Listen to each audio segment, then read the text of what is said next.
गुरु नानक साहब के नाम इन्हां दा नाम जुड़दा वा। घर घर किसी नूं कहण दी लोड़ नहीं, गुरु दर तो जो मंगना होवे जरूर मंगण, गुरु इन्हां दीयां झोलियां जरूर भरेगा। मैं हार्दिक तौर पर धन्नवादी हाँ प्रधान साहब जी का भी। प्रधान साहब जी ने बेनती है कि एक होर तुहाडे वल्लों जिहड़ा उपराला कीता सी बरसी समागमां ते महाराजा रणजीत सिंह जी के बुत शाही किले लाहौर दे विच स्थापित किया गया सी। उस समय ते पाकिस्तान के सिख बच्चों ने जिहड़े गतके के जोर दिखाए सी, निर्वैर खालसा ग्रुप वालों गतका किटां इन्हां नूं असीं गतके दीयां किटां जिहड़ियां ने वो देणियां ने।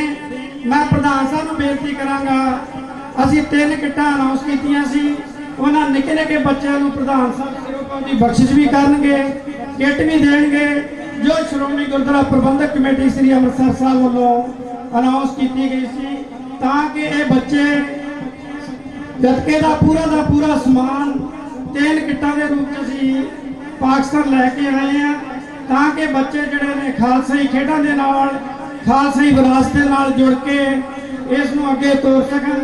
मैं निर्वैर खालसा ग्रुप के बच्चों बेनती करता कि प्रधान साहब पासों गतके की किटां प्राप्त करन। ननकाना साहब की धरती पर वसन वाले पाकिस्तान के सिख बच्चे होर उत्साह के नाल प्यार के नाल अगे आउण कि ये गतके की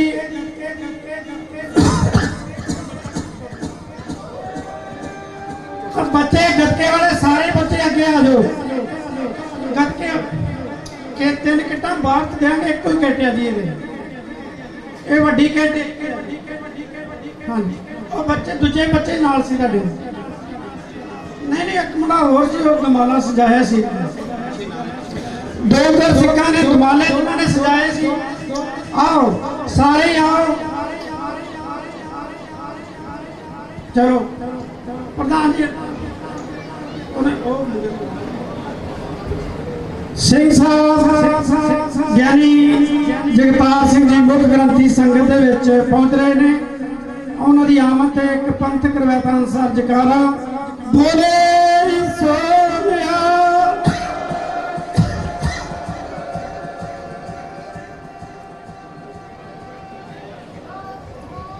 हाँ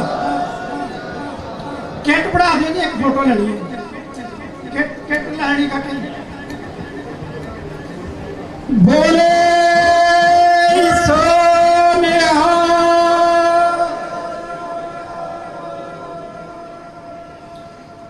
बोले सोनिया, बोले सोनिया।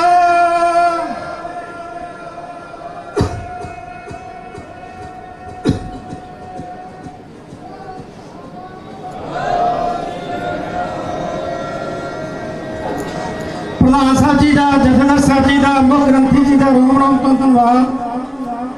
जिन्होंने बच्चों को असीस दी है पहुँचा देने जी, असीं उत्थे पहुँचा दो। संगत को बेनती है जिथे जगह मिलती है बैठने की कृपालता करो। पंथ की महान शख्सियत सिंह साहब ज्ञानी मान सिंह जी ग्रंथी सचखंड श्री हरमंदिर साहब जी ने आप जी के नाल विचारों की सांझ पाउणी है। मैं उन्होंने दरम्यान बहुत समा नहीं लवांगा, केवल 1-2 बेनतियां करनियां ने जरूरी ने जड़ियां सवेरे आपां नगर कीर्तन के रूप में जाना वा, उहदे संबंध विच 1-2 बेनतियां ने। गुरु सवारी सत्संग जीओ, अकाल पुरख की रहमत सदका अखंड पाठ साहब इस पावन पवित्र स्थान पर रखा गया वा, जिसकी संपूर्णता सवेरे 8 बजे होनी है।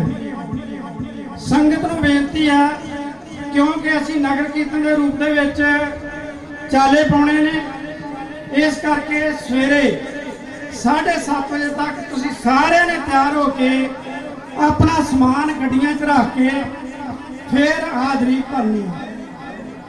असी इतों नगर कीर्तन जो चले पाना ਅਸੀਂ ਮੁੜ ਕੇ ਮਹਾਰਾਜ ਦੀ ਪਾਲਕੀ ਦੇ ਨਾਲ ਬਾਹਰ ਤੱਕ ਜਾਣਾ ਵਾ। ਫਿਰ ਪਾਲਕੀ ਸਾਹਿਬ ਵਾਲੀ ਗੱਡੀ ਗੁਰੂ ਗ੍ਰੰਥ ਸਾਹਿਬ ਮਹਾਰਾਜ ਦੀ ਅਗਵਾਈ ਦੇ ਵਿੱਚ, ਗੁਰੂ ਗ੍ਰੰਥ ਸਾਹਿਬ ਮਹਾਰਾਜ ਦੀ ਤਾਬਿਆ ਪੰਜਾਂ ਪਿਆਰਿਆਂ ਦੀ ਅਗਵਾਈ ਦੇ ਵਿੱਚ ਨਗਰ ਕੀਰਤਨ ਚੱਲਣਾ ਵਾ। ਤੇ ਫਿਰ ਅਸੀਂ ਬੱਸਾਂ 'ਚ ਬਹਿ ਜਾਣਾ ਵਾ ਤੇ ਵਾਗੇ ਜਾ ਕੇ ਇਸ ਨਗਰ ਕੀਰਤਨ ਨੇ ਅੱਗੇ ਭਾਰਤ ਦੇ ਵਿੱਚ ਐਂਟਰ ਹੋਣਾ। ਪਾਲਕੀ ਸਾਹਿਬ ਜਿਹੜੀ ਆ ਇੱਥੋਂ ਦੀ ਆ ਉਹ ਵਾਪਸ ਇੱਥੇ ਵਾਪਸ ਆ ਜਾਣੀ। ਮੇਰੀ ਸਭ ਤੋਂ ਜ਼ਰੂਰੀ ਬੇਨਤੀ ਹੈ ਕਿ ਤੁਸੀਂ ਸਾਰਿਆਂ ਨੇ ਸਵੇਰੇ ਆਪਣਾ ਸਮਾਨ ਪੈਕ ਕਰਕੇ ਗੱਡੀਆਂ 'ਚ ਰੱਖ ਕੇ ਗੱਡੀਆਂ ਬਾਹਰ ਲੱਗ ਜਾਣੀਆਂ ਨੇ ਤੇ ਨਗਰ ਕੀਰਤਨ ਦੇ ਵਿੱਚ ਸ਼ਾਮਲ ਹੋਣਾ ਵਾ। ਜਿਸ ਮਕਸਦ ਵਾਸਤੇ ਅਸੀਂ ਆਏ ਆ, ਸਾਡਾ ਯਤਨ ਹੈ ਕਿ ਸਵੇਰੇ ਅਖੰਡ ਪਾਠ ਸਾਹਿਬ ਦੀ ਸਮਾਪਤੀ ਤੋਂ ਉਪਰੰਤ ਥੋੜਾ ਸਮਾਂ ਕੀਰਤਨ ਹੋਵੇਗਾ। ਉਪਰੰਤ ਪਾਕਿਸਤਾਨ ਸਿੱਖ ਗੁਰਦੁਆਰਾ ਪ੍ਰਬੰਧਕ ਕਮੇਟੀ ਪੀਟੀਬੀਪੀ ਦੇ ਅਧਿਕਾਰੀਆਂ ਨੂੰ ਸ਼੍ਰੋਮਣੀ ਗੁਰਦੁਆਰਾ ਪ੍ਰਬੰਧਕ ਕਮੇਟੀ ਵੱਲੋਂ ਸਨਮਾਨਿਤ ਕੀਤਾ ਜਾਣਾ ਵਾ। ਇਸ ਪਾਵਨ ਪਵਿੱਤਰ ਸਥਾਨ ਵੱਲੋਂ ਇੱਥੋਂ ਦੇ ਮਾਨਯੋਗ ਗ੍ਰੰਥੀ ਸਿੰਘ, ਪੀਟੀਬੀਪੀ ਦੇ ਅਧਿਕਾਰੀ, ਪਾਕਿਸਤਾਨ ਸਿੱਖ ਗੁਰਦੁਆਰਾ ਪ੍ਰਬੰਧਕ ਕਮੇਟੀ ਦੇ ਪ੍ਰਧਾਨ ਸਾਹਿਬ, ਇੱਥੋਂ ਦੇ ਜਨਰਲ ਸਕੱਤਰ ਸਾਹਿਬ, ਪੰਥ ਦੀਆਂ ਮਹਾਨ ਸ਼ਖਸੀਅਤਾਂ ਜਿਨ੍ਹਾਂ ਵਿੱਚ ਮੁੱਖ ਗ੍ਰੰਥੀ ਸੱਚਖੰਡ ਸ੍ਰੀ ਹਰਿਮੰਦਰ ਸਾਹਿਬ, ਜਥੇਦਾਰ ਸ੍ਰੀ ਅਕਾਲ ਤਖਤ ਸਾਹਿਬ, ਪ੍ਰਧਾਨ ਸਾਹਿਬ ਸ਼੍ਰੋਮਣੀ ਗੁਰਦੁਆਰਾ ਪ੍ਰਬੰਧਕ ਕਮੇਟੀ ਤੇ ਹੋਰ ਨੁਮਾਇੰਦਾ ਸ਼ਖਸੀਅਤਾਂ ਨੂੰ ਗੁਰੂ ਦਰ ਵੱਲੋਂ ਸਰੂਪਾਂ ਦੀ ਬਖਸ਼ਿਸ਼ ਹੋਣੀ ਹੈ। ਅਸੀਂ ਸਮੇਂ ਅਨੁਸਾਰ ਚੱਲਣਾ ਚਾਹੁੰਦੇ ਹਾਂ ਤਾਂ ਕਿ ਸਮੇਂ ਸਿਰ ਉੱਥੇ ਪਹੁੰਚ ਸਕੀਏ। ਪ੍ਰਸ਼ਾਦਾ ਛਕ ਕੇ ਅਸੀਂ ਗੱਡੀਆਂ ਦੇ ਵਿੱਚ ਬੈਠ ਜਾਣਾ ਵਾ ਤਾਂ ਕਿ ਅਸੀਂ ਇੱਥੇ ਤਿਆਰੀ ਕਰਕੇ ਆਈਏ। ਇੱਥੋਂ ਜਦੋਂ ਚਾਲੇ ਪਾਉਣੇ ਨੇ ਫਿਰ ਕੋਈ ਵੀ ਰੁਕਾਵਟ ਨਾ ਪਵੇ। ਸਾਰਿਆਂ ਨੂੰ ਹੱਥ ਜੋੜ ਕੇ ਬੇਨਤੀ ਹੈ, ਮੈਂ ਫਿਰ ਤੁਹਾਡਾ ਸਾਰਿਆਂ ਦਾ ਰੋਮ ਰੋਮ ਤੋਂ ਧੰਨਵਾਦ ਕਰਦਾ ਕਿ ਤੁਸੀਂ ਸਿੱਖਾਂ ਦੀ ਸਰਮੌਰ ਸੰਸਥਾ ਸ਼੍ਰੋਮਣੀ ਗੁਰਦੁਆਰਾ ਪ੍ਰਬੰਧਕ ਕਮੇਟੀ ਸ੍ਰੀ ਅੰਮ੍ਰਿਤਸਰ ਸਾਹਿਬ ਦੇ ਸੱਦੇ ਤੇ ਇਸ ਪਾਵਨ ਪਵਿੱਤਰ ਸਥਾਨ ਤੇ ਪ੍ਰਤੀਨਿਧ ਦੇ ਰੂਪ ਦੇ ਵਿੱਚ, ਸਿੱਖਾਂ ਦੇ ਐਂਬੈਸਡਰ ਦੇ ਰੂਪ ਦੇ ਵਿੱਚ ਇੱਥੇ ਪਹੁੰਚੇ ਹੋ। ਤੁਹਾਨੂੰ ਸਾਰਿਆਂ ਨੂੰ ਜੀ ਆਇਆਂ ਵੀ, ਤੁਹਾਡਾ ਰੋਮ ਰੋਮ ਤੋਂ ਹਾਰਦਿਕ ਧੰਨਵਾਦ ਵੀ। ਹੁਣ ਸਿੰਘ ਸਾਹਿਬ ਜੀ ਨੇ ਸੰਗਤ ਨੂੰ ਬੇਨਤੀ ਆ ਕਿ ਜਿੱਥੇ ਜਗ੍ਹਾ ਮਿਲਦੀ ਹੈ ਕਿਰਪਾ ਕਰਕੇ ਬੈਠ ਜਾਓ। ਇਸ ਪਾਵਨ ਪਵਿੱਤਰ ਸਥਾਨ ਦੀ ਚਰਨ ਧੂੜ ਪਰਸੋ, ਇੱਥੋਂ ਕੁਝ ਲੈ ਕੇ ਜਾਓ। ਇਸ ਸਥਾਨ ਤੋਂ ਜਿੱਥੋਂ ਜਗਤ ਗੁਰੂ ਗੁਰੂ ਨਾਨਕ ਸਾਹਿਬ ਨੇ ਸੰਸਾਰ ਨੂੰ ਚਾਨਣ ਵੰਡਿਆ, ਉਸ ਧਰਤੀ ਤੇ ਸਾਨੂੰ ਆਉਣ ਦਾ ਸੁਭਾਗ ਪ੍ਰਾਪਤ ਹੋਇਆ। ਅਸੀਂ ਬਹੁਤ ਸ਼ੁਕਰਗੁਜ਼ਾਰ ਹਾਂ ਗੁਰੂ ਰਾਮਦਾਸ ਪਾਤਸ਼ਾਹ ਦੇ, ਜਿਨ੍ਹਾਂ ਨੇ ਸਾਨੂੰ ਤੇ ਰਹਿਮਤ ਕਰਕੇ ਸਾਨੂੰ ਇੱਥੇ ਆਉਣ ਦਾ ਮੌਕਾ ਦਿੱਤਾ। ਮੈਂ ਨਿਮਰਤਾ ਸਹਿਤ ਸਿੰਘ ਸਾਹਿਬ ਗਿਆਨੀ ਮਾਨ ਸਿੰਘ ਜੀ ਨੂੰ ਬੇਨਤੀ ਕਰਾਂਗਾ ਕਿ ਉਹ ਵਿਚਾਰ ਸੰਗਤਾਂ ਦੇ ਨਾਲ ਸਾਂਝੇ ਕਰਨ। ਇੱਕ ਜਕਾਰਾ ਕਨਸੈਂਟਰੇਸ਼ਨ ਵਾਸਤੇ, ਪੰਥਕ ਜਾਹੋ ਜਲਾਲ ਵਾਸਤੇ ਅਸੀਂ ਇਕਾਗਰਤਾ ਦੇ ਨਾਲ ਵਿਚਾਰ ਸਰਵਣ ਕਰੀਏ। ਇਹ ਸਾਡੇ ਲਈ ਸੁਭਾਗ ਸਮਾਂ ਹੈ। ਬੋਲੇ ਸੋ ਨਿਹਾਲ। ਵਾਹਿਗੁਰੂ ਜੀ ਕਾ ਖਾਲਸਾ, ਵਾਹਿਗੁਰੂ ਜੀ ਕੀ ਫਤਿਹ। ਸਤਨਾਮ ਵਾਹਿਗੁਰੂ ਸਾਹਿਬ ਜੀ। ਨਾਹਉ ਜਤੀ ਸਤੀ ਨਹੀਂ ਪੜਿਆ, ਮੂਰਖ ਮੁਗਦਾ ਜਨਮ ਪਿਆ। ਪ੍ਰਣਵਤ ਨਾਨਕ ਤਿਨ ਕੀ ਸ਼ਰਣਾ, ਜਿਨ ਤੂੰ ਨਾਹੀ ਵਿਸਰਿਆ।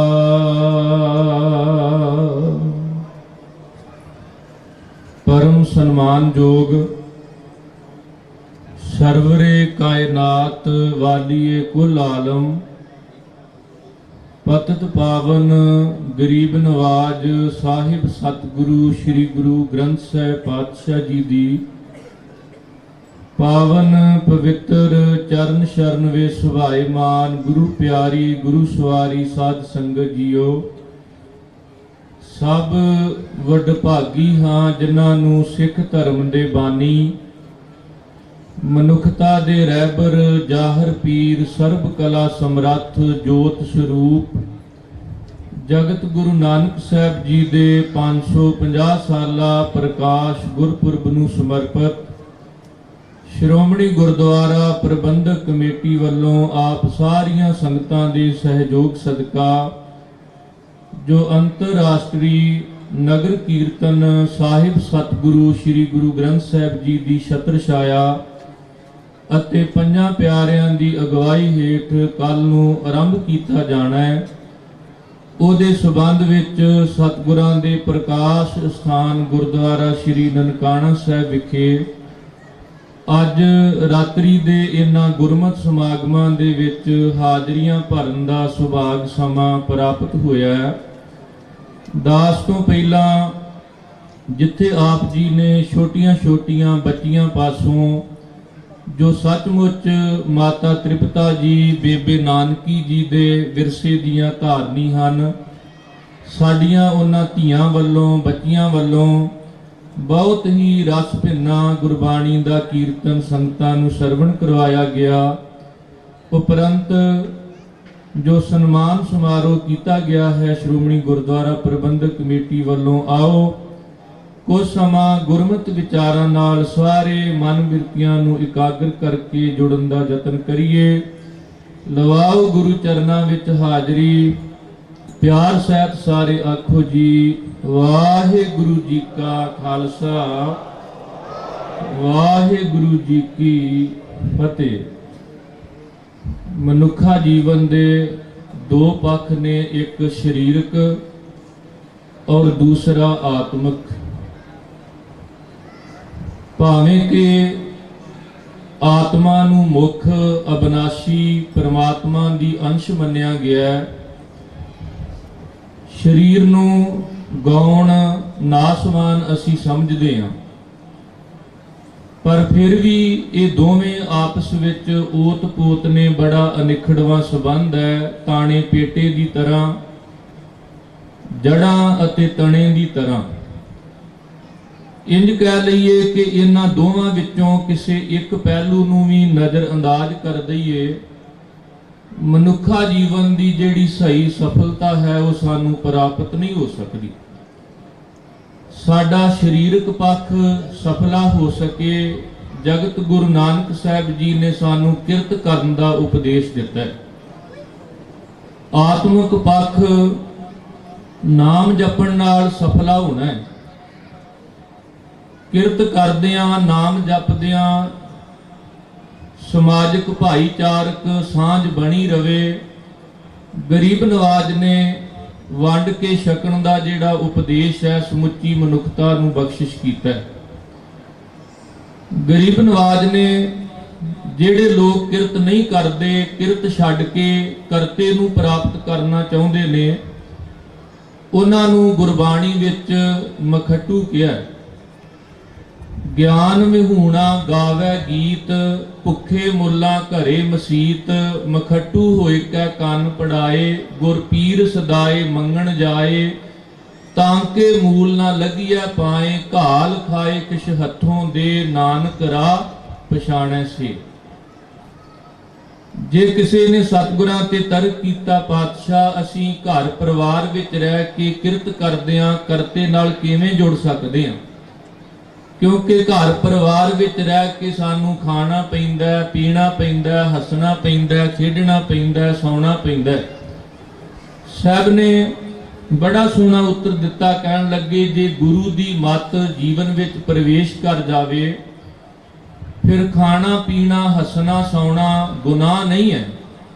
ਫਿਰ ਸਮਝ ਆ ਜਾਂਦੀ ਹੈ ਕਦੋਂ ਸੌਣਾ ਹੈ ਤੇ ਕਦੋਂ ਜਾਗਣਾ ਹੈ, ਕਿੱਥੇ ਹੱਸਣਾ ਹੈ, ਕਿੱਥੇ ਚੁੱਪ ਰਹਿਣਾ ਹੈ, ਕਿੰਨਾ ਖਾਣਾ ਹੈ, ਕਿੰਨਾ ਨਹੀਂ ਖਾਣਾ।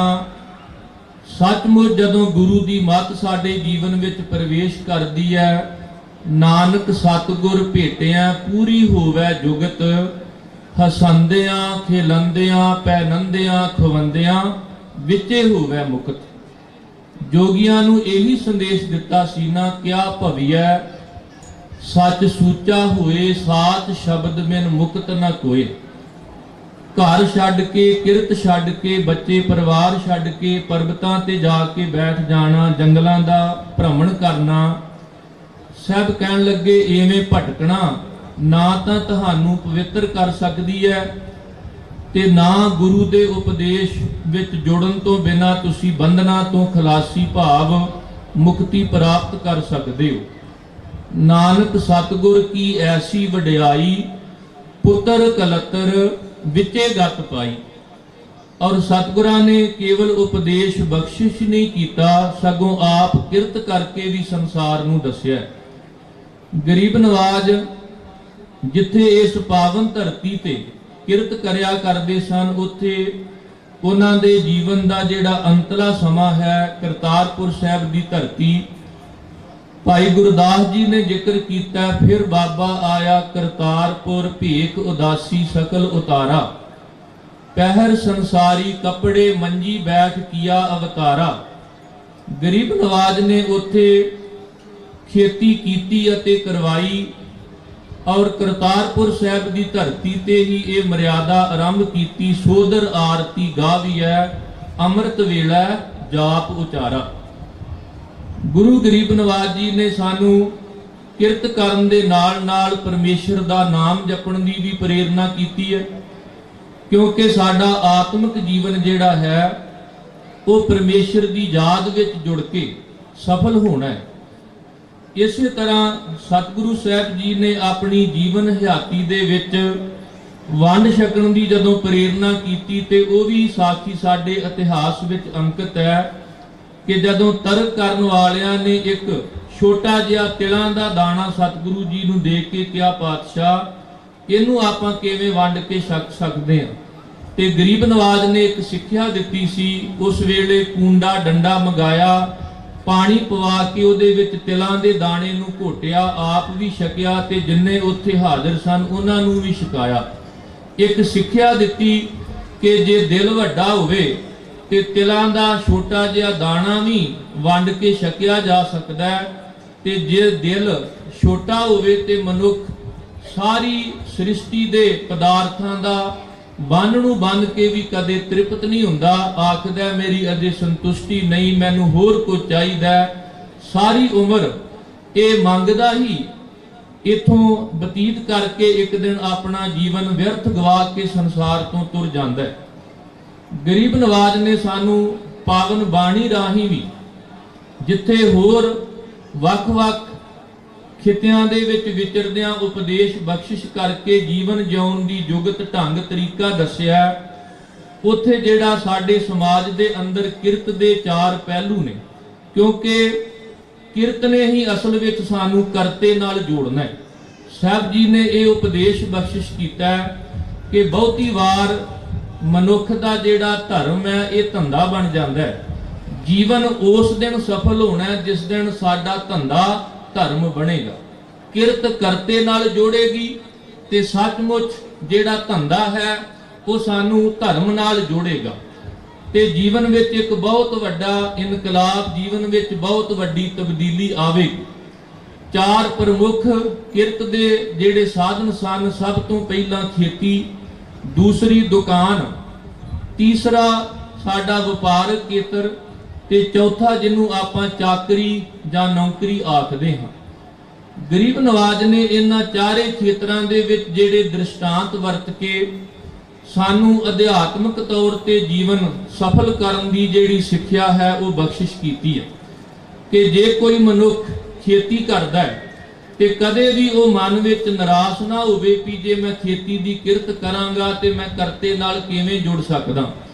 ਸਭ ਕਹਿੰਦੇ ਜਿਵੇਂ ਖੇਤੀ ਕਰਨ ਲਈ ਸਭ ਤੋਂ ਪਹਿਲਾਂ ਖੇਤ ਚਾਹੀਦਾ, ਫਿਰ ਉਹਦੇ ਵਿੱਚ ਆਪਾਂ ਪਾਣੀ ਲਾ ਕੇ ਖੇਤ ਨੂੰ ਸਿੰਜਦੇ ਆ, ਜਦੋਂ ਵੱਤਰ ਆਉਂਦਾ ਫਿਰ ਵੱਤਰ ਸੰਭਾਲਿਆ ਜਾਂਦਾ ਹੈ। ਕਿਸਾਨ ਉਹਦੇ ਵਿੱਚ ਹਲ ਜੋੜ ਕੇ ਉਸ ਖੇਤ ਨੂੰ ਵਾਹੁੰਦਾ ਤੇ ਸਵਾਰਦਾ, ਫਿਰ ਮੌਸਮ ਦੇ ਅਨੁਕੂਲ ਜਿਹੜਾ ਬੀਜ ਹੈ ਉਹਦੇ ਵਿੱਚ ਬੀਜਿਆ ਜਾਂਦਾ ਹੈ। ਉੱਪਰੋਂ ਦੀ ਸੁਹਾਗਾ ਫੇਰ ਕੇ 4-5 ਮਹੀਨੇ 6 ਮਹੀਨੇ ਦਾ ਸਮਾਂ ਬੜੇ ਸਬਰ ਸੰਤੋਖ ਨਾਲ ਉਹ ਉਡੀਕ ਕਰਦਾ ਹੈ ਤੇ ਇੱਕ ਦਿਨ ਦੁਨਿਆਵੀ ਖੇਤਾਂ ਦੇ ਵਿੱਚ ਜਿਹੜੀ ਖੇਤੀ ਹੈ ਉਹਦੇ ਤੋਂ ਬੜੇ ਬੜੇ ਵੱਡੇ ਬੋਲ ਅੰਨ ਧਨ ਦੇ ਨਾਲ ਮਨੁੱਖ ਦੇ ਜਿਹੜੇ ਖਜ਼ਾਨੇ ਨੇ ਉਹ ਭਰ ਜਾਂਦੇ ਨੇ। ਸਭ ਕਹਿੰਦੇ ਜਿਸ ਤਰ੍ਹਾਂ ਖੇਤੀ ਕਰਨ ਲਈ ਸਭ ਤੋਂ ਪਹਿਲਾਂ ਖੇਤ ਦੀ ਲੋੜ ਹੈ, ਇਸੇ ਤਰ੍ਹਾਂ ਆਪਾਂ ਸਰੀਰ ਨੂੰ ਖੇਤ ਮੰਨ ਲਈਏ, ਕਿਉਂਕਿ ਖੇਤ ਸਰੀਰ ਜੋ ਬੀਜੀਆ ਸੋ ਅੰਤ ਖਲੋਆ ਆਏ। ਇਸ ਸਰੀਰ ਨੂੰ ਖੇਤ ਮੰਨ ਕੇ ਇਹਦੇ ਤੇ ਵੀ ਉਹੀਓ ਨਿਯਮ ਲਾਗੂ ਹੋਣੇ ਨੇ ਵੀ ਜਿਹੜਾ ਮੌਸਮ ਹੈ, ਜਿਹੜਾ ਸਮਾਂ ਹੈ ਢੁਕਵਾਂ, ਉਹਦੇ ਮੁਤਾਬਕ ਆਪਾਂ ਇਹਦੇ ਵਿੱਚ ਬੀਜ ਬੀਜੀਏ। ਇਹ ਨਾ ਹੋਵੇ ਕਿ ਰੁੱਤ ਹੋਵੇ ਧਾਨ ਬੀਜਣ ਦੀ ਤੇ ਆਪਾਂ ਕਹੀਏ ਵੀ ਹੁਣ ਕਣਕ ਬੀਜ ਦਈਏ। ਸਭ ਕਹਿੰਦੇ ਬਿਲਕੁਲ ਇਸੇ ਤਰ੍ਹਾਂ, ਕੁਰਤਾ ਬੀਜ ਬੀਜੈ ਨਹੀਂ ਜੰਮੈ, ਸਭ ਲਾਹਾ ਮੂਲ ਗਵਾਏਂਦਾ। ਵੱਖ-ਵੱਖ ਯੁੱਗਾਂ ਦੇ ਆਪੋ ਆਪਣੇ ਜਿਹੜੇ ਧਰਮ ਤੇ ਉਹਨਾਂ ਦੀਆਂ ਸਾਧਨਾਵਾਂ ਸਨ। ਸਾਹਿਬ ਜੀ ਨੇ ਕਿਰਪਾ ਕੀਤੀ, ਜਤ ਸੰਜਮ ਤੀਰਥ ਉਹਨਾਂ ਯੁੱਗਾਂ ਦਾ ਧਰਮ ਹੈ, ਕੱਲ ਮੈਂ ਕੀਰਤ ਹਰ ਨਾਮਾ। ਹੁਣ ਜਿਹੜਾ ਸਮਾਂ ਚੱਲ ਰਿਹਾ, ਸਾਹਿਬ ਕਹਿੰਦੇ ਪਰਮੇਸ਼ਰ ਦੇ ਨਾਮ ਨੂੰ ਬੀਜ ਦੇ ਰੂਪ ਵਿੱਚ ਇਸ ਸਰੀਰ ਰੂਪੀ ਖੇਤ ਦੇ ਵਿੱਚ ਬੀਜਣਾ। ਤੇ ਨਾਲ ਸਾਨੂੰ ਇਹ ਵੀ ਹਦਾਇਤ ਕਰ ਦਿੱਤੀ ਕਿ ਜਦੋਂ ਬੀਜ ਦੋ ਫਾੜ ਹੋ ਜਾਵੇ, ਬੀਜ ਛਿਲਕੇ ਰਹਿਤ ਹੋ ਜਾਵੇ ਤੇ ਉਹ ਕਦੇ ਉਗਦਾ ਨਹੀਂ। ਇਸੇ ਤਰ੍ਹਾਂ ਜਦੋਂ ਸਾਡਾ ਮਨ ਦੁਬਦਾ ਵਿੱਚ ਵੰਡਿਆ ਜਾਂਦਾ ਹੈ ਤੇ ਸਾਹਿਬ ਨੇ ਉਹੀ ਨਿਯਮ ਇਸ ਸਰੀਰ ਰੂਪੀ ਖੇਤ ਤੇ ਲਾਗੂ ਕੀਤੇ ਨੇ। ਸਾਹਿਬ ਕਹਿੰਦੇ ਜੇ ਕਿਤੇ ਜ਼ਿੰਦਗੀ ਵਿੱਚ ਐਸਾ ਸਮਾਂ ਬਣ ਜਾਏ ਤੇ ਸੱਚਮੁੱਚ ਇਸ ਗੱਲ ਨੂੰ ਜ਼ਿੰਦਗੀ ਦੇ ਵਿੱਚ ਧਾਰਨ ਕਰਨਾ ਚਾਹੀਦਾ ਕਿ ਬੀਜ ਸਾਡਾ ਸਾਬਤ ਹੋਵੇ, ਉਹ ਉੱਗੇਗਾ। ਕਿਉਂਕਿ ਜੇ ਦੋ ਫਾੜ ਹੋ ਗਿਆ, ਦਾਲ ਬਣ ਗਏ, ਬੀਓ ਬੀਜ ਪਤ ਲੈ ਗਏ, ਅਬ ਕਿਉਂ ਉਗਵੈ ਦਾਲ। ਜੇ ਇੱਕ ਹੋਏ ਤਾਂ ਉਗਵੈ, ਰੁੱਤੀ ਹੂੰ ਰੁੱਤ ਹੋਏ। ਅੱਜ ਸਾਡਾ ਮਨ ਪਤਾ ਨਹੀਂ ਕਿੰਨਿਆਂ ਕੁ ਹਿੱਸਿਆਂ ਵਿੱਚ ਵੰਡਿਆ ਹੁੰਦਾ, ਅਸੀਂ ਸਾਬਤ ਨਹੀਂ। ਭਾਵ ਸਾਡੇ ਮਨ ਅੰਦਰ ਜਿਹੜੀ ਦੁਬਤਾ ਹੈ ਇਹ ਦੋ ਫਾੜ ਹੈ। ਤੇ ਜਿਵੇਂ ਦੋ ਫਾੜ ਹੋਇਆ ਬੀਜ ਬੀਜਾਂਗੇ, ਕੁਰਤਾ ਬੀਜ ਬੀਜਾਂਗੇ, ਨਹੀਂ ਉੱਗੇਗਾ। ਗਰੀਬ ਨਵਾਜ਼ ਨੇ ਸਾਨੂੰ ਮਨ ਚਿੱਤ ਇਕਾਗਰ ਕਰਕੇ ਕੇਵਲ ਇੱਕ ਨਿਰੰਕਾਰ ਵਾਹਿਗੁਰੂ ਦੇ ਨਾਲ ਜੁੜਨ ਦੀ ਪ੍ਰੇਰਨਾ ਕੀਤੀ ਹੈ, ਤਾਂ ਕਿ ਸਾਡੀ ਜ਼ਿੰਦਗੀ ਵਿੱਚੋਂ ਦੁਬਦਾ ਖਤਮ ਹੋ ਸਕੇ। ਛੋਡੋ ਵੇਸ ਭੇਖ ਚਤੁਰਾਈ, ਦੁਬਦਾ ਇਹ ਫਲ ਨਾਹੀ ਜਿਉ। ਗਰੀਬ ਨਵਾਜ਼ ਨੇ ਸਿੱਖਿਆ ਦਿੱਤੀ ਕਿ ਦੁਨਿਆਵੀ ਤੌਰ ਤੇ ਖੇਤੀ ਕਰੋਗੇ ਤੇ ਅੰਨ ਧਨ ਤੁਹਾਡੇ ਘਰ ਵਿੱਚ ਆਵੇਗਾ, ਸਰੀਰਕ ਪੱਖ ਸਫਲਾ ਹੋਵੇਗਾ। ਤੇ ਜਦੋਂ ਇਸ ਤਨ ਨੂੰ ਖੇਤ ਮੰਨ ਕੇ ਸੱਚਮੁੱਚ ਇਹ ਸਮਝ ਲਵਾਂਗੇ ਕਿ ਜਿਹੜਾ ਬੀਜ ਧਰਤੀ ਦੀ ਕੁੱਖ ਵਿੱਚ ਜਾਂਦਾ ਹੈ ਉਹਨੇ ਉੱਗ ਕੇ ਬਾਹਰ ਆਉਣਾ। ਇਹ ਨਹੀਂ ਵੀ ਬੀਜ ਆਪਾਂ ਹੋਰ ਬੀਜ ਕੇ ਆਏ ਆ ਤੇ ਆਸ ਰੱਖੀਏ ਵੀ ਕੁਝ ਹੋਰ ਉੱਗੇਗਾ। ਜੇ ਸਾਰੀ ਉਮਰ ਜ਼ਹਿਰ ਦੇ ਬੀਜ ਬੀਜੇ ਨੇ ਤੇ ਅਖੀਰ ਨੂੰ ਕਹੀਏ ਕਿ ਸਾਨੂੰ ਮੁਕਤੀ ਰੂਪੀ ਅੰਮ੍ਰਿਤ ਮਿਲ ਜਾਏ, ਸਾਹਿਬ ਕਹਿੰਦੇ ਇਸ ਤਰ੍ਹਾਂ ਦੀ ਬੇਇਨਸਾਫੀ ਰੱਬ ਦੇ ਘਰ ਨਹੀਂ। ਬੀਜੈ ਬਿਖ ਮੰਗੈ ਅੰਮ੍ਰਿਤ, ਵੇਖੋ ਇਹ ਨਿਆਉ। ਕਹਿੰਦੇ ਉੱਥੇ ਇਹ ਨਿਆਂ, ਉੱਥੇ ਸੱਚਮੁੱਚ ਇਹ ਬੇਇਨਸਾਫੀ ਨਹੀਂ ਹੋਣੀ ਵੀ ਆਪਾਂ ਬੀਜਿਆ ਕੁਝ ਹੋਰ ਹੋਵੇ ਤੇ ਕਹੀਏ ਕਿ ਸਾਡੇ ਖਲਵਾੜੇ ਵਿੱਚ ਪਿੜ ਵਿੱਚ ਸਾਨੂੰ ਪ੍ਰਾਪਤ ਕੁਝ ਹੋਰ ਹੋਵੇ। ਕਿਉਂਕਿ ਧਰਤੀ ਤੇ ਬਿਲਕੁਲ ਨਿਯਮ ਲਾਗੂ ਹੁੰਦਾ। ਇਸੇ ਤਰ੍ਹਾਂ ਸਰੀਰ ਨੂੰ ਧਰਤੀ ਮੰਨ ਲਈਏ। ਤੇ ਗਰੀਬ ਨਵਾਜ਼ ਨੇ ਇੱਕ ਸਿੱਖਿਆ ਦਿੱਤੀ, ਕਹਿਣ ਲੱਗੇ ਮਨ ਹਾਲੀ ਕਿਰਸਾਣੀ ਕਰਨੀ, ਸ਼ਰਮ ਪਾਣੀ ਤਨ ਖੇਤ, ਨਾਮ ਬੀਜ ਸੰਤੋਖ ਸੁਹਾਗਾ, ਰੱਖ ਗਰੀਬੀ ਵੇਸ, ਭਾਉ ਕਰਮ ਕਰ ਜਮਸੀ, ਸੇ ਘਰ ਭਾਗਠ ਦੇਖ। ਗਰੀਬ ਨਵਾਜ਼ ਨੇ ਚਾਰ ਕਿਰਤ ਦੇ ਜਿਹੜੇ ਪੱਖ ਨੇ ਉਹ ਚਾਰ ਬੰਦਾਂ ਦੇ ਵਿੱਚ ਉਚਾਰਨ ਕੀਤੇ ਤੇ ਇੱਕ ਸਾਂਝਾ ਬੰਦ ਜਿਹੜਾ ਹੈ ਉਹ ਰਹਾਉ ਵਾਲਾ ਰੱਖਿਆ। ਉਹ ਰਹਾਉ ਵਾਲਾ ਸਾਂਝਾ ਬੰਦ, ਉਹਦੇ ਅੱਗੇ ਵੀ ਸਤਿਗੁਰਾਂ ਨੇ ਏਕਾ ਪਾਇਆ ਹੋਇਆ। ਉਸ ਤੋਂ ਬਾਅਦ ਜਿਹੜੀ ਦੂਸਰੀ ਪੌੜੀ ਫਿਰ 2 ਨੰਬਰ 3 ਨੰਬਰ 4 ਨੰਬਰ ਰਹਾਉ ਦਾ ਭਾਵ ਕਿ ਇਹ ਕਿਰਤ ਦੇ ਜਿਹੜੇ ਚਾਰੇ ਖੇਤਰ ਨੇ ਉਹਨਾਂ ਨਾਲ ਸੰਬੰਧਿਤ ਹੈ। ਵੀ ਜੇ ਤਨ ਕਰਕੇ ਕੇਵਲ ਖੇਤੀ ਕੀਤੀ ਹੈ, ਜੇ ਸੱਚਮੁੱਚ ਆਪਣੇ ਅੰਦਰ ਦੀ ਖੇਤੀ ਨੂੰ ਆਪਾਂ ਨਾ ਸੰਭਾਲਿਆ ਤੇ ਜਿਹੜੀ ਦੁਨਿਆਵੀ ਤੌਰ ਤੇ ਖੇਤੀ ਕਰਕੇ ਸਾਡੇ ਘਰ ਧਨ ਆਉਂਦਾ, ਸਾਹਿਬ ਕਹਿੰਦੇ ਉਹ ਗੁਜਰਾਨ ਤਾਂ ਹੋ ਸਕਦਾ, ਸਾਡੀਆਂ ਲੋੜਾਂ ਦੀ ਪੂਰਤੀ ਤਾਂ ਹੋ ਸਕਦਾ, ਪਰ ਇੱਕ ਗੱਲ ਚੇਤਾ ਰੱਖਿਓ, ਬਾਬਾ ਮਾਇਆ ਸਾਥ ਨਾ ਹੋਏ।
बेवसी ते न हसी कबीर गर्भ न कीजिए रंग न हसिया कोय अजो सुनाओ समुंदर में क्या जानो क्या होए।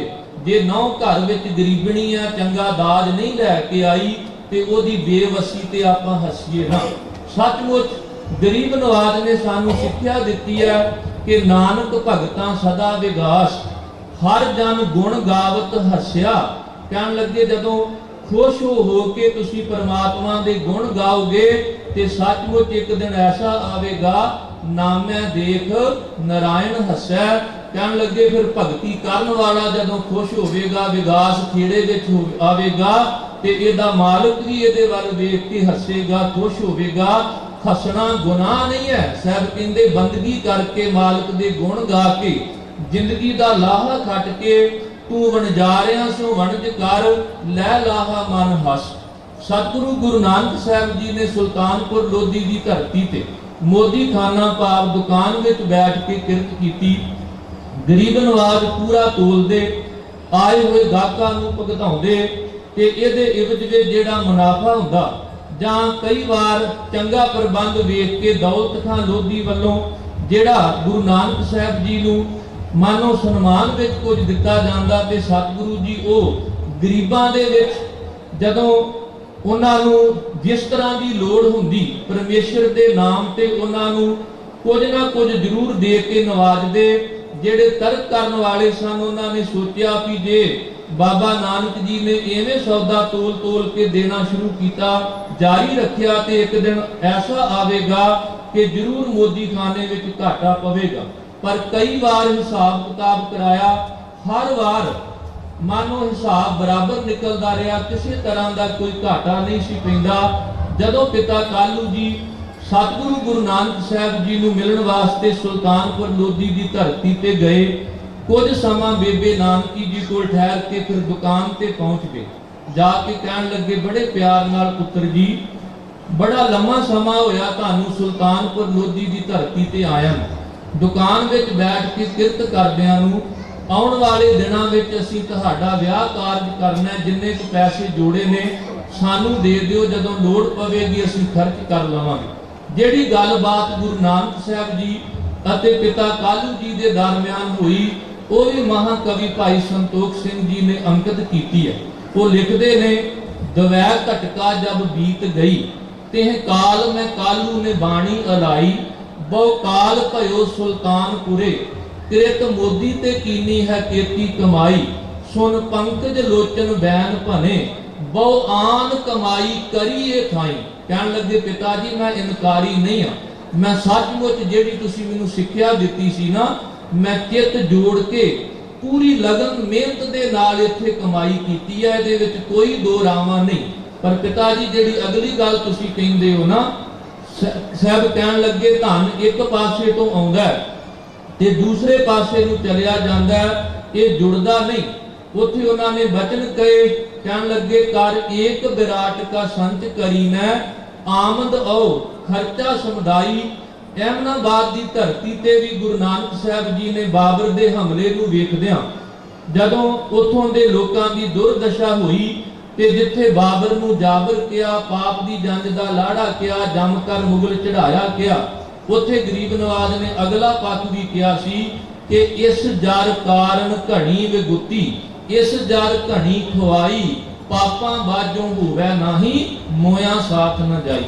जिथे बाबर नूं किया सी रतन वगाड़ वगोए कुत्ती मोया सार न काई उत्थे अहमदाबाद दे लोकां ते भी सतगुरां ने कटाश कीता अगों दे जे चेतीए तां कायत मिलै सजाए। गरीब नवाज जदों दुकान विच बैठ के पूरा तोलदे असीं समझ सकीए मैं बड़े सादे ढंग नाल इहनूं बयान करना चाहुंदा कि सतगुरु जी जदों सौदा तोलदे सन धारना पाउंदे ते आवाज़ आउंदी एक है। हुण एक तो बाद आपां गिनती वाल जावांगे ते 2 3 4 5 6 पर सतगुरु जी धारना का जरूर ख्याल रखते कि किन्नियां पईयां ने पर अपनी रसना तो जो उचारण करते वो केवल एक अकाल पुरख का नाम सी।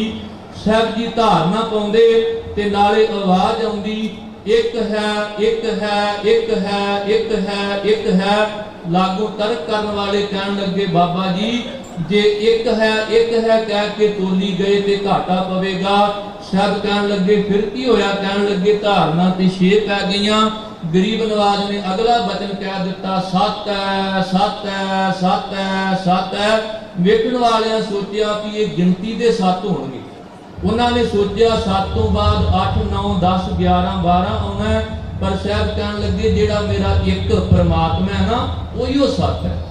वो सचमुच आद सच जुगाद सच है पी सच, नानक होसी पी सच।